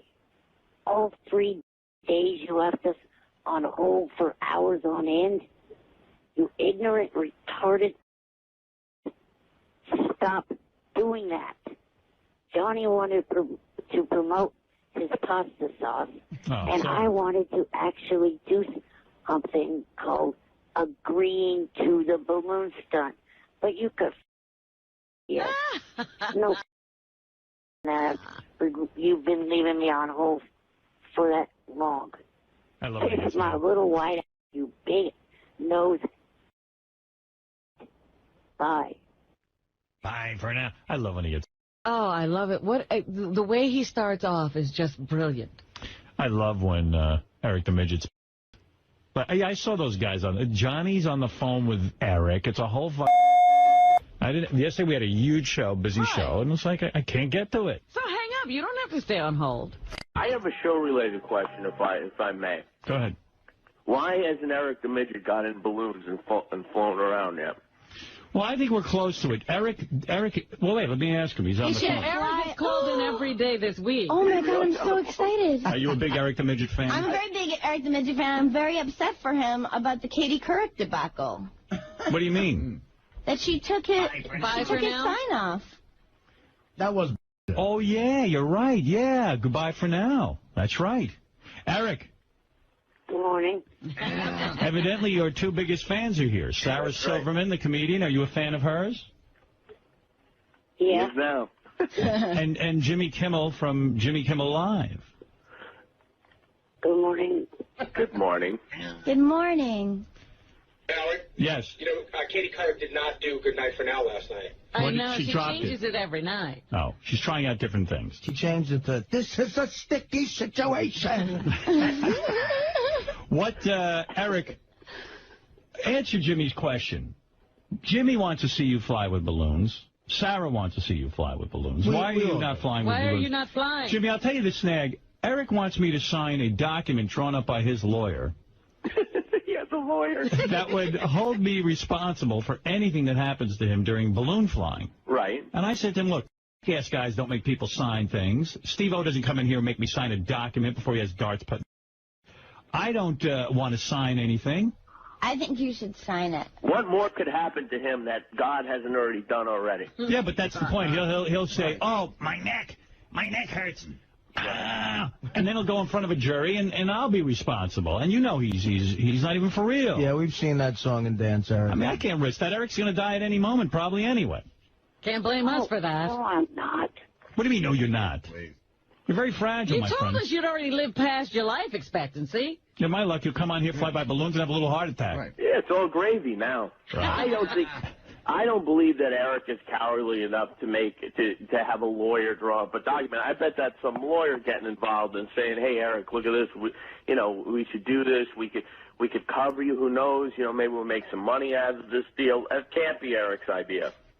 You know, Howard's putting words in my mouth. Right. There's not even a lawyer involved. Right. So I don't never even talk to a lawyer. But you wanted us to sign a document. I assume that you are a litigious little midget because you immediately brought up the law, that I'm signing a document. I assumed you had a lawyer when you asked me to sign a document. You wrote this up yourself? No, A clown drew it up for him. Well, if you wrote it yourself, I'll sign it. If it's in crayon, he'll sign it. You're what we call a litigious. Litigious. You're a litigious midget. Eric? So answer Jimmy's question. What is the real hang-up here? Why aren't you flying? Well, last night I reached the decision to do it until some line said that he had my home address and was going to post it on SFN. So that idiot with the name, the president of Howard Stern Chat, that blew it for everybody. What's that got to do with us? It'll make me suffer. I don't want this threatening me, holding my home address over my head. Well, there you go. First of all, everything's over your head, Eric. Secondly, I think the important thing is you can't let this guy threaten you. If he's saying you better not get in those balloons or else I'm going to post your address, you got to tell him, screw you, I'm flying with balloons. Boy, Jimmy is good. Yeah, you know, we should have called you when we first started this thing. I have been looking forward to this since the first time it was mentioned. It is one of my dreams to see a man fly around on balloons. And Especially Eric. And Howard said it is going to happen, and I realize I've been waiting and waiting. Oh, it's going to happen. I see him splayed out like Superman, flying through the studio. No, you know what? No one is seeing me out of my wheelchair. No one. Let me ask you something. Fly a wheelchair? That's the other thing. I'm not flying your wheelchair. I'm flying you. That's dangerous. First of all, to be in a wheelchair and fly is not flying. That's like being in an airplane. I'm talking about you, like Superman, splayed out, straight forward, with your arms in front of you, flying through the studio. And your legs wherever they can be. Right, and your legs out behind you. That's flying. Flying is in a wheelchair. It's not like they're going to put you in some crazy embarrassing costume. Like, you'll wear like a 3-piece suit. Right. Yeah. So that you look lawyerly. Like you're a flying lawyer. We'll take it to Brooks Brothers. But that's an absolute. No wheelchair, right, Jimmy? No, well, I don't see how physically you fly a wheelchair. It's too heavy. That's ridiculous. Right. Fly, you don't need a wheelchair in the air. It's just the same. You don't need a wheelchair in a pool, do you, Eric? Yeah. No. No, you're free. No. But I just do not want anyone to see me out of the wheelchair. Well, then we have another roadblock in our journey to flying. I could even create a costume, like out of a blanket, so that no one will really see you. Like your head will be, it almost looks like your head is just floating. Cover you. Your harness is going to cover your body. A sack. Yeah, I'll put you in a sack. What about if instead of the wheelchair, it's in a crib? In a baby crib. Yeah, like a stroller. Would you like that little bed that you see, sometimes with the balloons strung to it, like a mattress, a flying mattress. Yeah. Yeah. Like a hot air balloon. What do you think of that? A baby crib. Alibaba. Ali Baby. You could be like the midget of Oz. You got to really think this through. You got to be splayed out, though. You can't be in a wheelchair. Are you going to watch? Are you going to watch Jimmy's special tonight? I'll try. No. I'm dedicating it to you and the balloons. What if Sarah Silverman flies with you? I would do that. You would, right? I know you would. And what if I flew you like in a room full of balloons, so that when if you even did fall, you just fall on a balloon? You land on a balloon. It'd be like one of those bouncing houses. I don't know, Eric. To me, this sounds like a dream come true. I don't know what's so unpleasant about floating around with balloons. I just feel kind of vulnerable out of the wheelchair. No. That's silly. That's your biggest problem. That's your biggest handicap in life, Eric, is your inability to be vulnerable. Yeah, now you're just being a... Yeah, I mean, that's the exciting part. If there was nothing to it, who would do it? I know a lot of people in wheelchairs that would, I think they dream of the opportunity to fly around with balloons attached to them. Yeah, just for example, Jimmy, name one. My friend Alan. Right. He wants to fly with balloons? I haven't specifically asked him, but I would think that, since he can't walk, that maybe flying around with balloons would be something he'd dream about. And you know what? I would never call you Eric the Midget again. I'd call you Eric Knievel. Ooh. Eric and Evil. Eric and Evil. I like that. Thank you. So think about that, Eric, okay? Digest that. 2 things before you let me go. One is a plug for a guy's website that's paying me, superfanonline.com. Those could be on the balloons, that website. Right, that could really generate You some can cash. make so much money from putting ads on the balloons. Right. And what else? Also, if Mutt is listening, he has me as a VIP status. If my address pops up on there, this message is to Mutt, automatically get rid of that. All right, fair enough, Eric the Midget. Whatever. Thank you. Why don't we just have Mutt change things to say that if Eric doesn't fly in balloons, he's going to post his address. That's right. Well, it's not Mutt who's doing it. Some other guy on there. Thank you, Eric, and please consider the offer. Thank you. Well, last night I was all set, ready to do it. Even though I was going to... No, you weren't. No, you weren't. Don't tease me. Get your mind right. Get your mind right. Ask Tony Photo. He has... I'm going to fly you, and Sarah Silverman's going to probably breastfeed you while you fly. What do you think of that? I'll do it if you'll fly. All right. I called Tony Photo, left him a message saying I Go would do think it. about it, Eric. Yeah, but you can't even. We will. By the time we would get you here, you're changing your mind every minute. See the Make up your mind. See the negotiation I have to go through. I've hung up on him. I He's can't a take real. He's a real. Yeah. it. He sure is. I just hope he does the right thing, that's all. Let's go to Eric the Midget. Eric, you're on the air. Good morning. Good morning, Eric. I've been trying to get on the air for weeks. I know it's hard. We have a lot of then phone you callers. must have something very important to say. I was going to say, well, how come you should call in? Well, I've been calling in and I've been left on hold every day. So what have you been waiting to say all this time?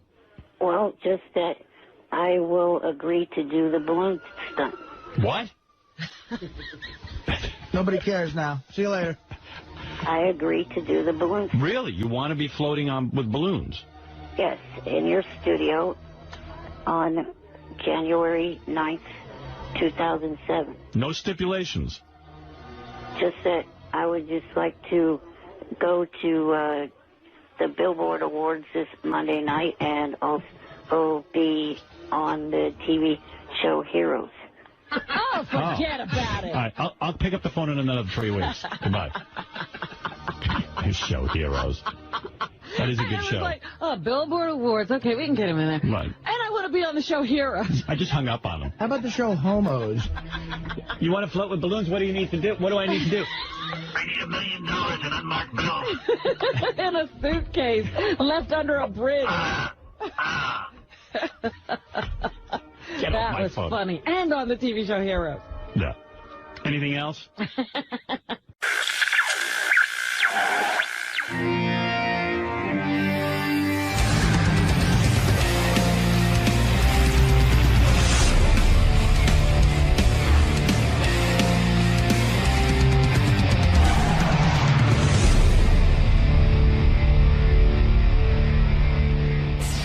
Some dude is out here, Mr. Jaeger, whatever his name is.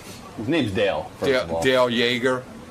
He's a criminal analyst, and I think this jerk-off knows him, so that doesn't mean anything to me, but we're going to bring him in. I think I've met him. Are you the guy who's calling a jerk? I would never play. I think I've met him before through my criminal dealings. Oh, your criminal dealings, Mr. CSI. Oh, God.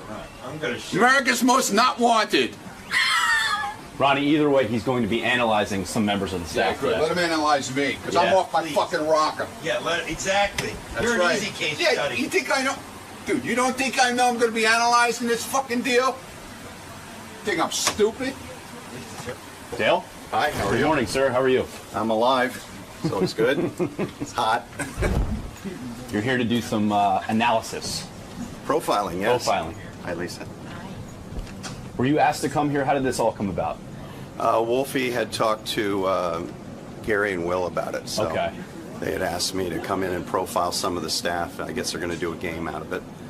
I'm going to talk about the Colorado shooting, some things people don't know, and going to talk about forensic psychology. Are you familiar with the Stern Show staff? Is there any? Are there any? Been listening since '85. So. Okay, so are there any inclinations that you're having about who might be criminal or have criminal tendencies? No, they're all fired now. All right, man. Casey's gone and Artie's gone, so it's not Well, a good show luck. anymore. Well, thank you very much. Have fun today. All right, Dale. take care. All right, thanks, man. All right, so the way we presented this segment to this guy is he wrote down profiles of, I think it's like 6 people. And then the idea was he was just going to read them, and then you guys were going to guess as to who he was referring to. Okay. Is there anything about him that's particularly interesting? He said one thing that is great is he said that Ronnie really annoys him and that he's not qualified to be your security guy. He doesn't know who could have trained him. He was just really serious if about he's it. doing his descriptions and we're trying to guess, should I hold off on the Ronnie discussion until or can I talk to him up front about that? You may want to wait. Right. Hey, let me bring in this FBI dude. I think he's an FBI guy. He was a former FBI guy. Maybe not. Well, make up your mind. I don't know. Does this guy have credentials or not? He's a criminal behaviorist. All right, what does that mean? And he's a big deal. Hey, Who my does he man, work for? this is Dale Jaeger, everybody. Did you write a book or something? Oh, good for you. Did anybody read it? It just went on Kindle, Amazon. All right. Okay, good for you. It's Dale on Bullet. Jaeger's book, 3 Myths About Bullying, What Every Parent and Grandparent Should Know to Protect Their Children and Grandchildren, is available now at Amazon.com. And Dale even has a website. It's called seraph.net. seraph.net. Yeah. Seraph. What's seraph? It's Hebrew. Oh, really? Yeah, it's the root word for seraphim, the highest order of angels. Oh, shit. All right, good What for are we you. up to there? What kind of name is that? It looks good on a T-shirt, Robin. Hi, how are you? I'm okay. Dale, tell me about your life here. Were you an FBI profiler? No, I did not work for I don't the know where FBI. I got the word FBI from. But you're what is a profiler? Well, I'm a criminal behavior analyst, and profiling is one thing that I do. Now, who would you do this for? Well, I teach for the Justice Department. So I teach here in New York for the DEA, for the feds, down in Puerto Rico, New Jersey, all over the United States, Wisconsin. I train law enforcement in advanced interrogation. I see. Do you have a waterboard, anybody? No, you don't have to do that. You want to make them your friend. Ah, that's the key. So you're good That's the cop. key. Oh, Yeah. well, no, there is no good cop, bad cop. In other words, if I committed a crime and you think I did it, you'll talk to me because you're a good guy and you're like, hey, you'll be my friend. And I'll manipulate your unconscious mind. Wow. I'll get in there. I'll walk around. Is it almost like a hypnotist in a way? No. No. You just know the questions to ask? Well, I don't do pop psychology. Carl Rogers, Maslow, you're okay, I'm okay. I'm a Freudian. So just like your psychiatrist. Right. It's really psychotherapy when you do analysis on someone. Are you manipulating me right now? Absolutely not. No, thank you. You're too good at it. Please do. Did you like Law and Order Criminal Intent? Oh, don't start. Please don't get me started. Those shows, please stop watching those shows. What is wrong with those shows? They're inaccurate. Nothing happens in 48 minutes. Right. All right, but you understand it's a TV show. I understand that. I got that. Have it going on forever. And so Silence of the Lambs was a very good film. How do you learn your craft? How did you learn this? I went to the Federal Law Enforcement Training Center in Glencoe, so I trained there for several years.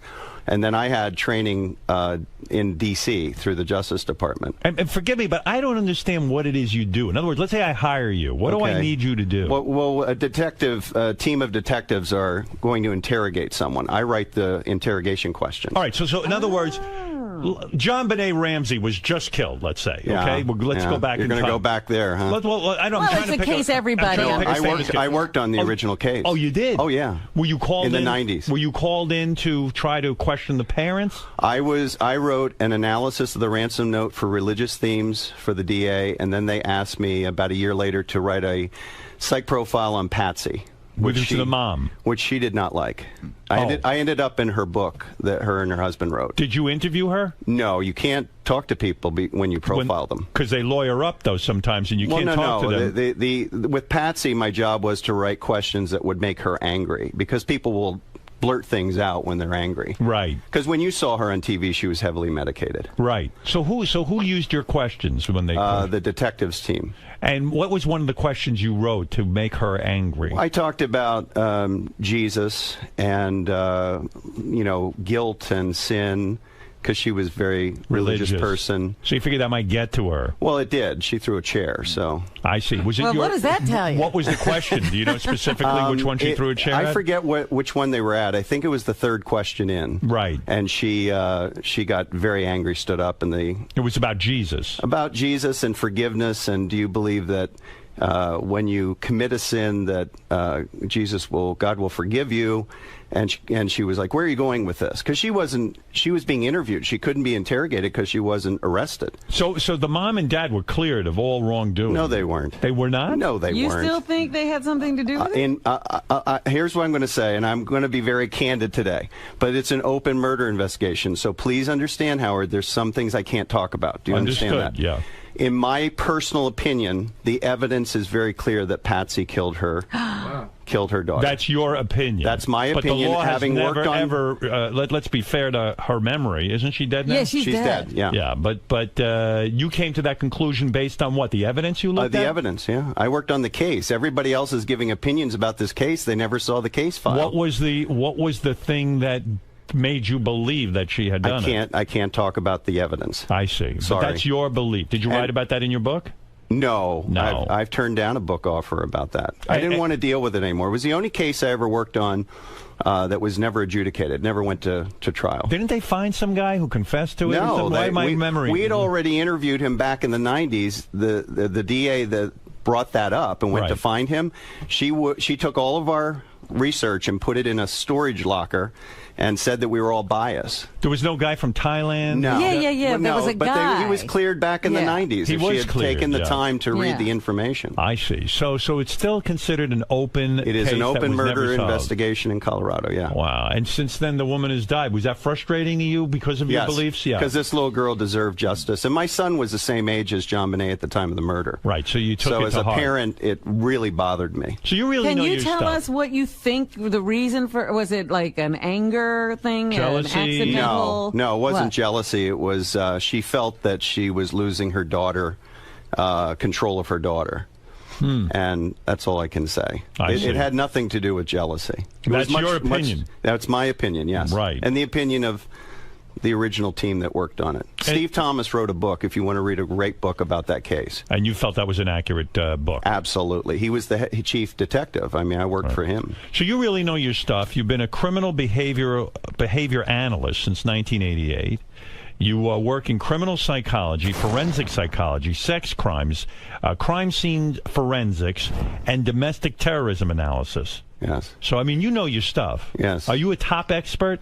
For the Justice Department, I'm a subject matter expert, yes, for the Hyde and the McLaughlin programs. It's impressive. You've also been on the Oprah show. Why were you on that show? Talking about date rape. I see. She didn't like what I had to say. What did you say? I said that people make excuses for people, and that most people don't need a hug. They need a good swift kick in the behind and told to get their act together. Referring to what? Coddling, people being coddled, and we got away from the date rape thing and started talking about pop psychology. Oh, you're talking about raising people? Yeah, how raising parents kids. raise children, they're codependent with them, like Wolfie's interviews. They always drive me crazy. They do? Yeah, like they drive you crazy. Does our show drive you crazy? I've been listening since '85. All right, so I grew up with you people. So this is what Wolfie actually... Oh, well, then I just dispute everything you just said. Wolfie, any guy who listens to us can't know what he's talking about. In fact, because you're so highly credentialed, I became interested in you because Wolfie suggested you come on the show because you have profiled some of the people on our show. Is that correct? Yeah, about a year ago. To keep up my chops, I only work as a consultant on about 6 or 7 criminal cases a year. Right. So to keep my... you got to use it or you lose it. So I did it just for fun about a year ago. Would it be a fun game right now if you were to describe a analysis of a person and we try to guess who that person is? Yes. Would that work? Some people are going to be very unhappy. I have 6 profiles in my pocket. Robin, would you like to play with us? I would love that. I would love it too. I like this game. All right, here he is, Dale Yeager. His book, 3 Myths About Bullying, What Every Parent and Grandparent Should Know. You can check out Dale's website at seraph.net, seraph.net. He is a expert profiler. He has trained the Federal Law Enforcement Training Center from 2005 to 2008. He has multiple Justice Department clearances. He is one of the only 60 forensic profilers in North America. And, more impressively, he's been on Oprah, which means, which is everyone. So, I assume these profiles are highly accurate. Oh, they're very accurate. People aren't going to like them, but they're accurate. All right. Describe person number 1, and we'll see if we can guess. Fred, are you in playing on this one? Yeah. A conflicted person unable to transition from a previously successful career to a modestly successful position now. A chameleon-like personality who adjusts behavior depending on the people they are currently spending time with. Continued attempts at resurrecting the perceived success of the previous career, insecure about physical image, vacillates between fashion that covers up and fashion that enhances gender. That is Sal Gubernale. Well, he didn't have a successful career before. Well, I think that this guy's confused. Let me think. Is that Sal, you think? Well, that's my opinion. I mean, it's a terrible profile, right, Fred? Who had a lot of success? I have a guess, but is it? I'll just ask one quick. Can I ask one question? Don't peek, Fred. No, I'm not peeking. I can't even see. I can't even see. Okay. Is this someone who used to work with the show? No, they're currently here. Currently here. They're outside. Holy shit. Wow. I'm telling you, it's Sal. Is Robin right?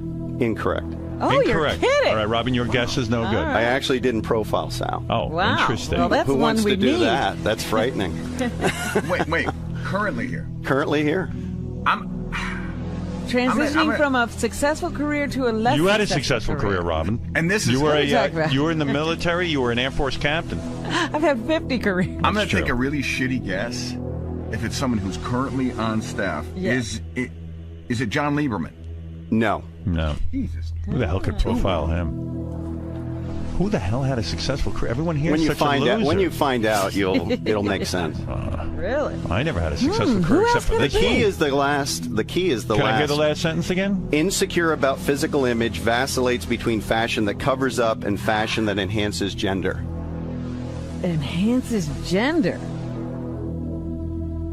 I don't have a clue. Who is it? Lisa G. Lisa G. Whoa. You know, Jim McClure, who's sitting here That's with interesting. me, figured it out. He said Lisa G. Yeah. I'll read that again about her.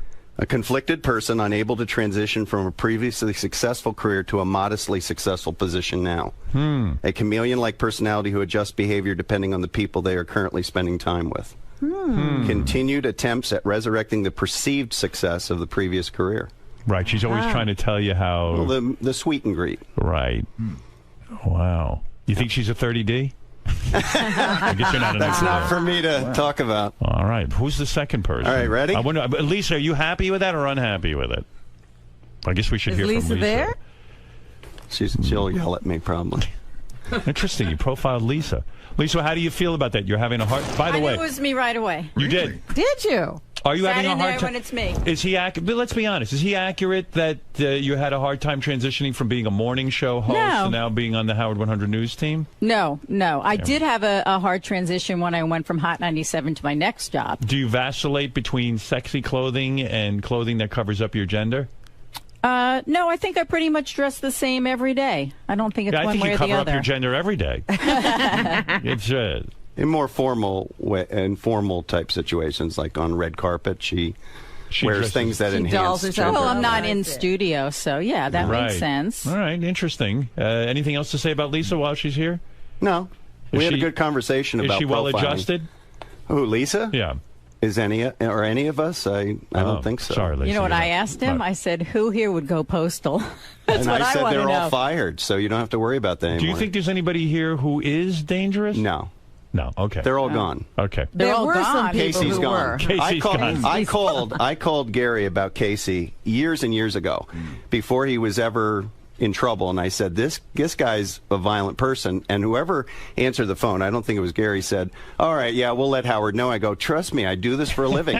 You got to get this guy out of the store. I'm telling you, he's gonna kill somebody. Well, he never killed anyone. You were wrong. Not yet. He's a good man. Well, it's all relative, isn't it? All right, Lisa, you were the first one up. Lisa not upset with her profile. Go ahead. right. Profile number 2. Next one. A person raised in a traditional ethnic setting, including a traditional marriage profile, meaning they went from adolescence and got married in a traditional way. Because of a change in profession, this person slowly assumes a non-traditional lifestyle, which includes sexual paraphilias such as swinging.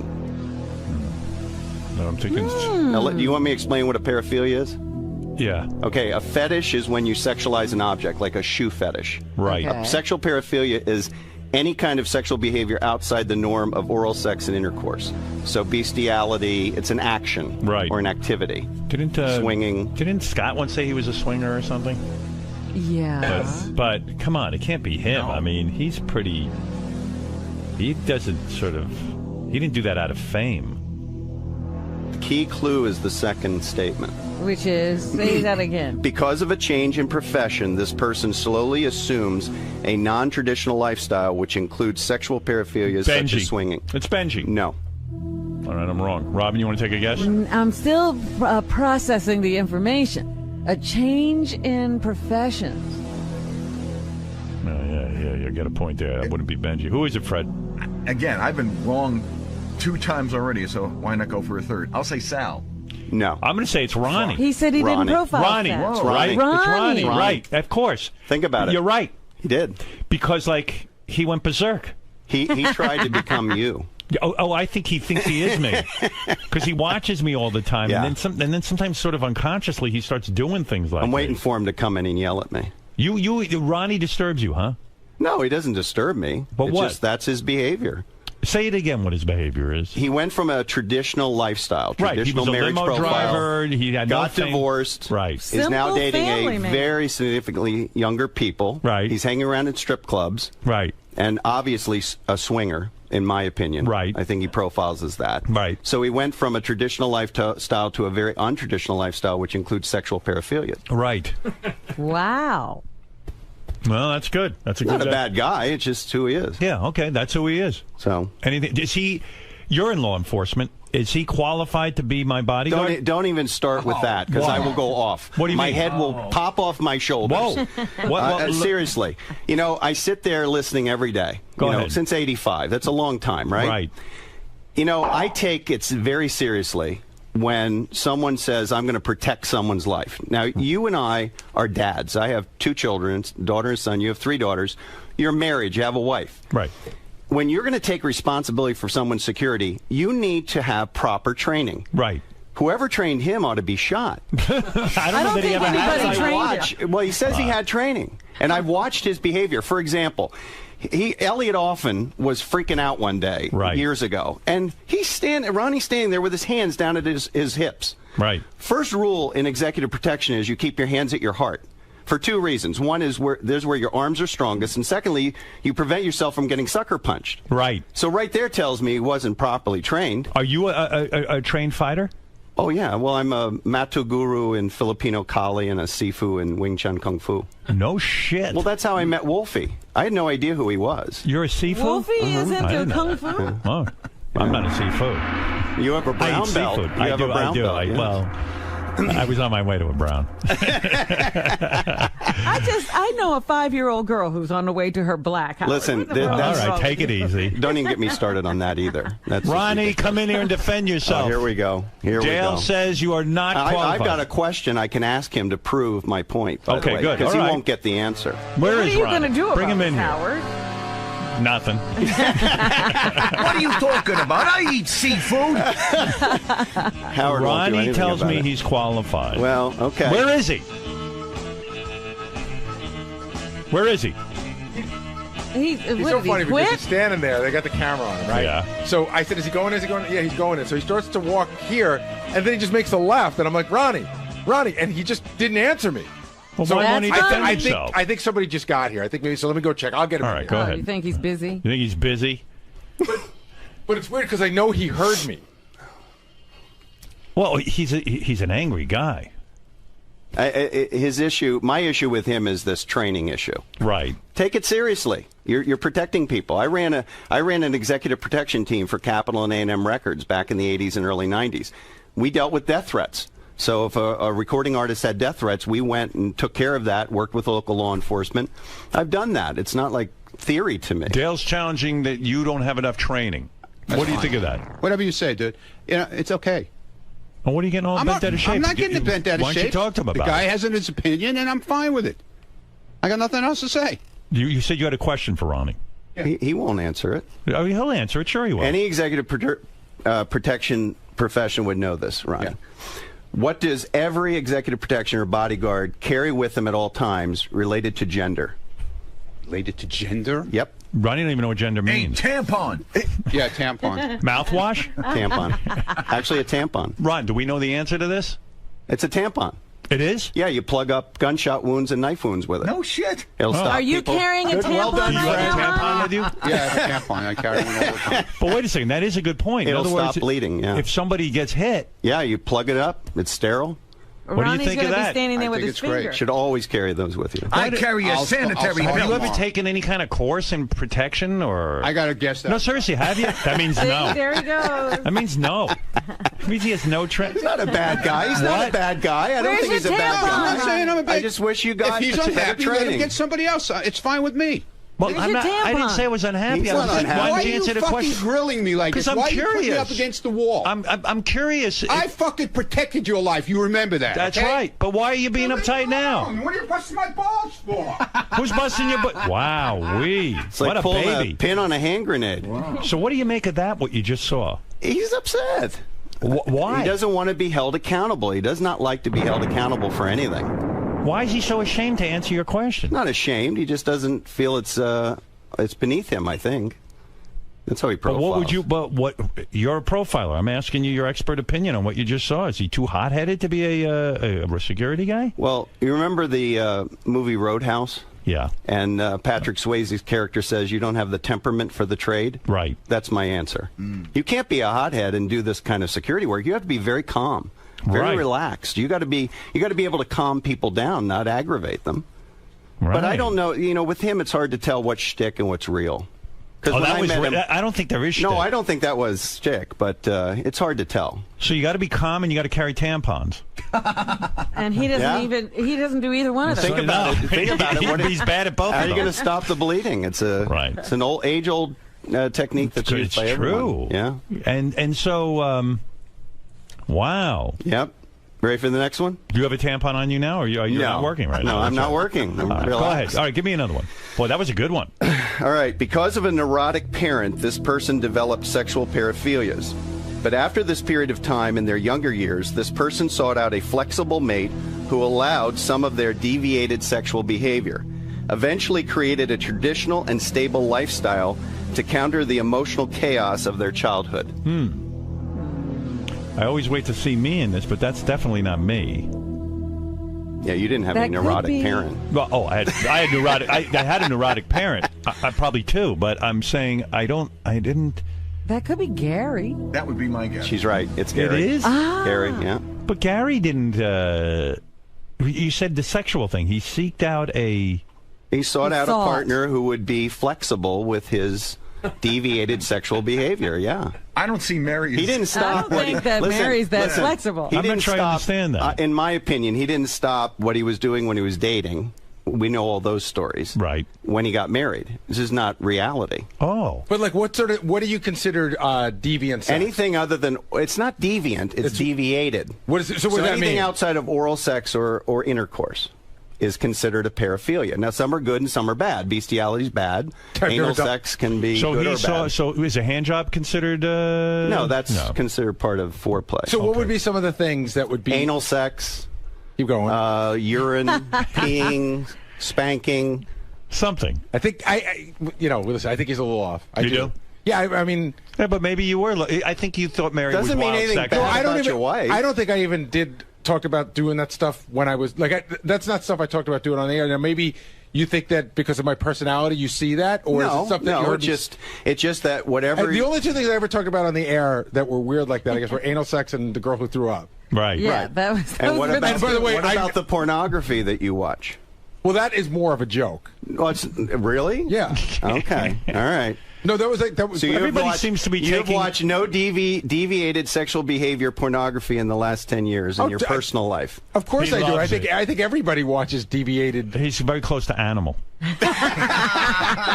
Doesn't make him a bad person. I'm just saying that I mean, he's like an animal. I mean, when you have a neurotic parent, it's going to affect your sexuality. I see. I will be upfront with him in the sense that. By the way, I admire you for not getting defensive. Ronnie got so defensive. No, I'm up for talking about it. I mean, wow, when he was talking about it, I go, I think that sounds like me, but I don't know about the deviated sexual thing. But like, let's go to one more. Let's go to another one. right. Stay in here for Gary. See if you can identify the person. Go ahead. All right. So, grew up with a neurotic parent. This instability led to sexual insecurities and substance abuse. Societal conflicts fed these insecurities and negative behaviors. This person followed a traditional path through adolescence to adulthood. Issues of social and sexual insecurities created problems of intimacy with family members. Currently has fear and intimacy issues which prevent the elimination of insecurities and emotional stability. It's me. That's Howard. Yeah, I think that's accurate. May I say something to you? Oh, thank you. Okay. Yeah. And hey, don't say anything to me. Hey, you can't say anything. Say this. Why should? Maybe I'll get better. I want to say this as a, I guess the best word to use is friend and as a professional. Good. Go ahead. You're looking at one of the biggest fans of psychotherapy. Go ahead. I did it for 5 years every week. It saved my life, along with the Dr. Sarno book. Thank you, by the way, for that. You're welcome. I've given 60 of them out. Let me hear your advice. You are holding back in your therapy. And many years ago, you told your psychiatrist you wanted to stop, and he said no. And he was absolutely right, because you're holding back, and I can prove it to you. Go ahead. You're a married man using condoms. Right. What are you, a sailor? I mean, anybody that I know that's married that uses condoms has intimacy issues. You are keeping, and just bear with me. I'm trying to help you. I'm not Ronnie. I'm not getting uptight. You got to give that up because ultimately you're keeping 1 foot back in your OCD. But he doesn't want to get his wife pregnant. Listen. I'm going to tell you something. There are many ways to stop pregnancy that don't involve the pill. Yeah, but there's only one that a man can control. No, listen, let me ask you. And I don't want my wife to have to take the pill, and I don't want to have to put an intrauterine device. You don't have to do that either. There's many other ways. Humor me. What are the other ways? Do me a favor. Pulling out? Do me a favor. Go ahead. Raise your right hand. Go ahead. Put it down. Go ahead. So you have cognitive function. You can control your body. Yes. If you really worked at it, you could control that. But she might be pregnant 5 times before he figures it out. Yeah, right. What if I fucked it up?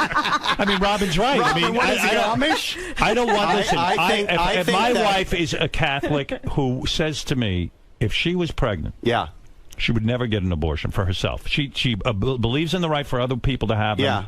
But for herself, she doesn't believe in it. Well, you're going to have a child. I'm going to tell you right now. Welcome to the reality. My wife's 40 years old. You're going to have a child. What are you saying? I'm telling you there are 2 types of females that don't have children. One is they have serious sexual trauma in their childhood. Go ahead. She doesn't profile that way. That's right. Or they have serious family dysfunction in their childhood, which she doesn't profile that way. That's right.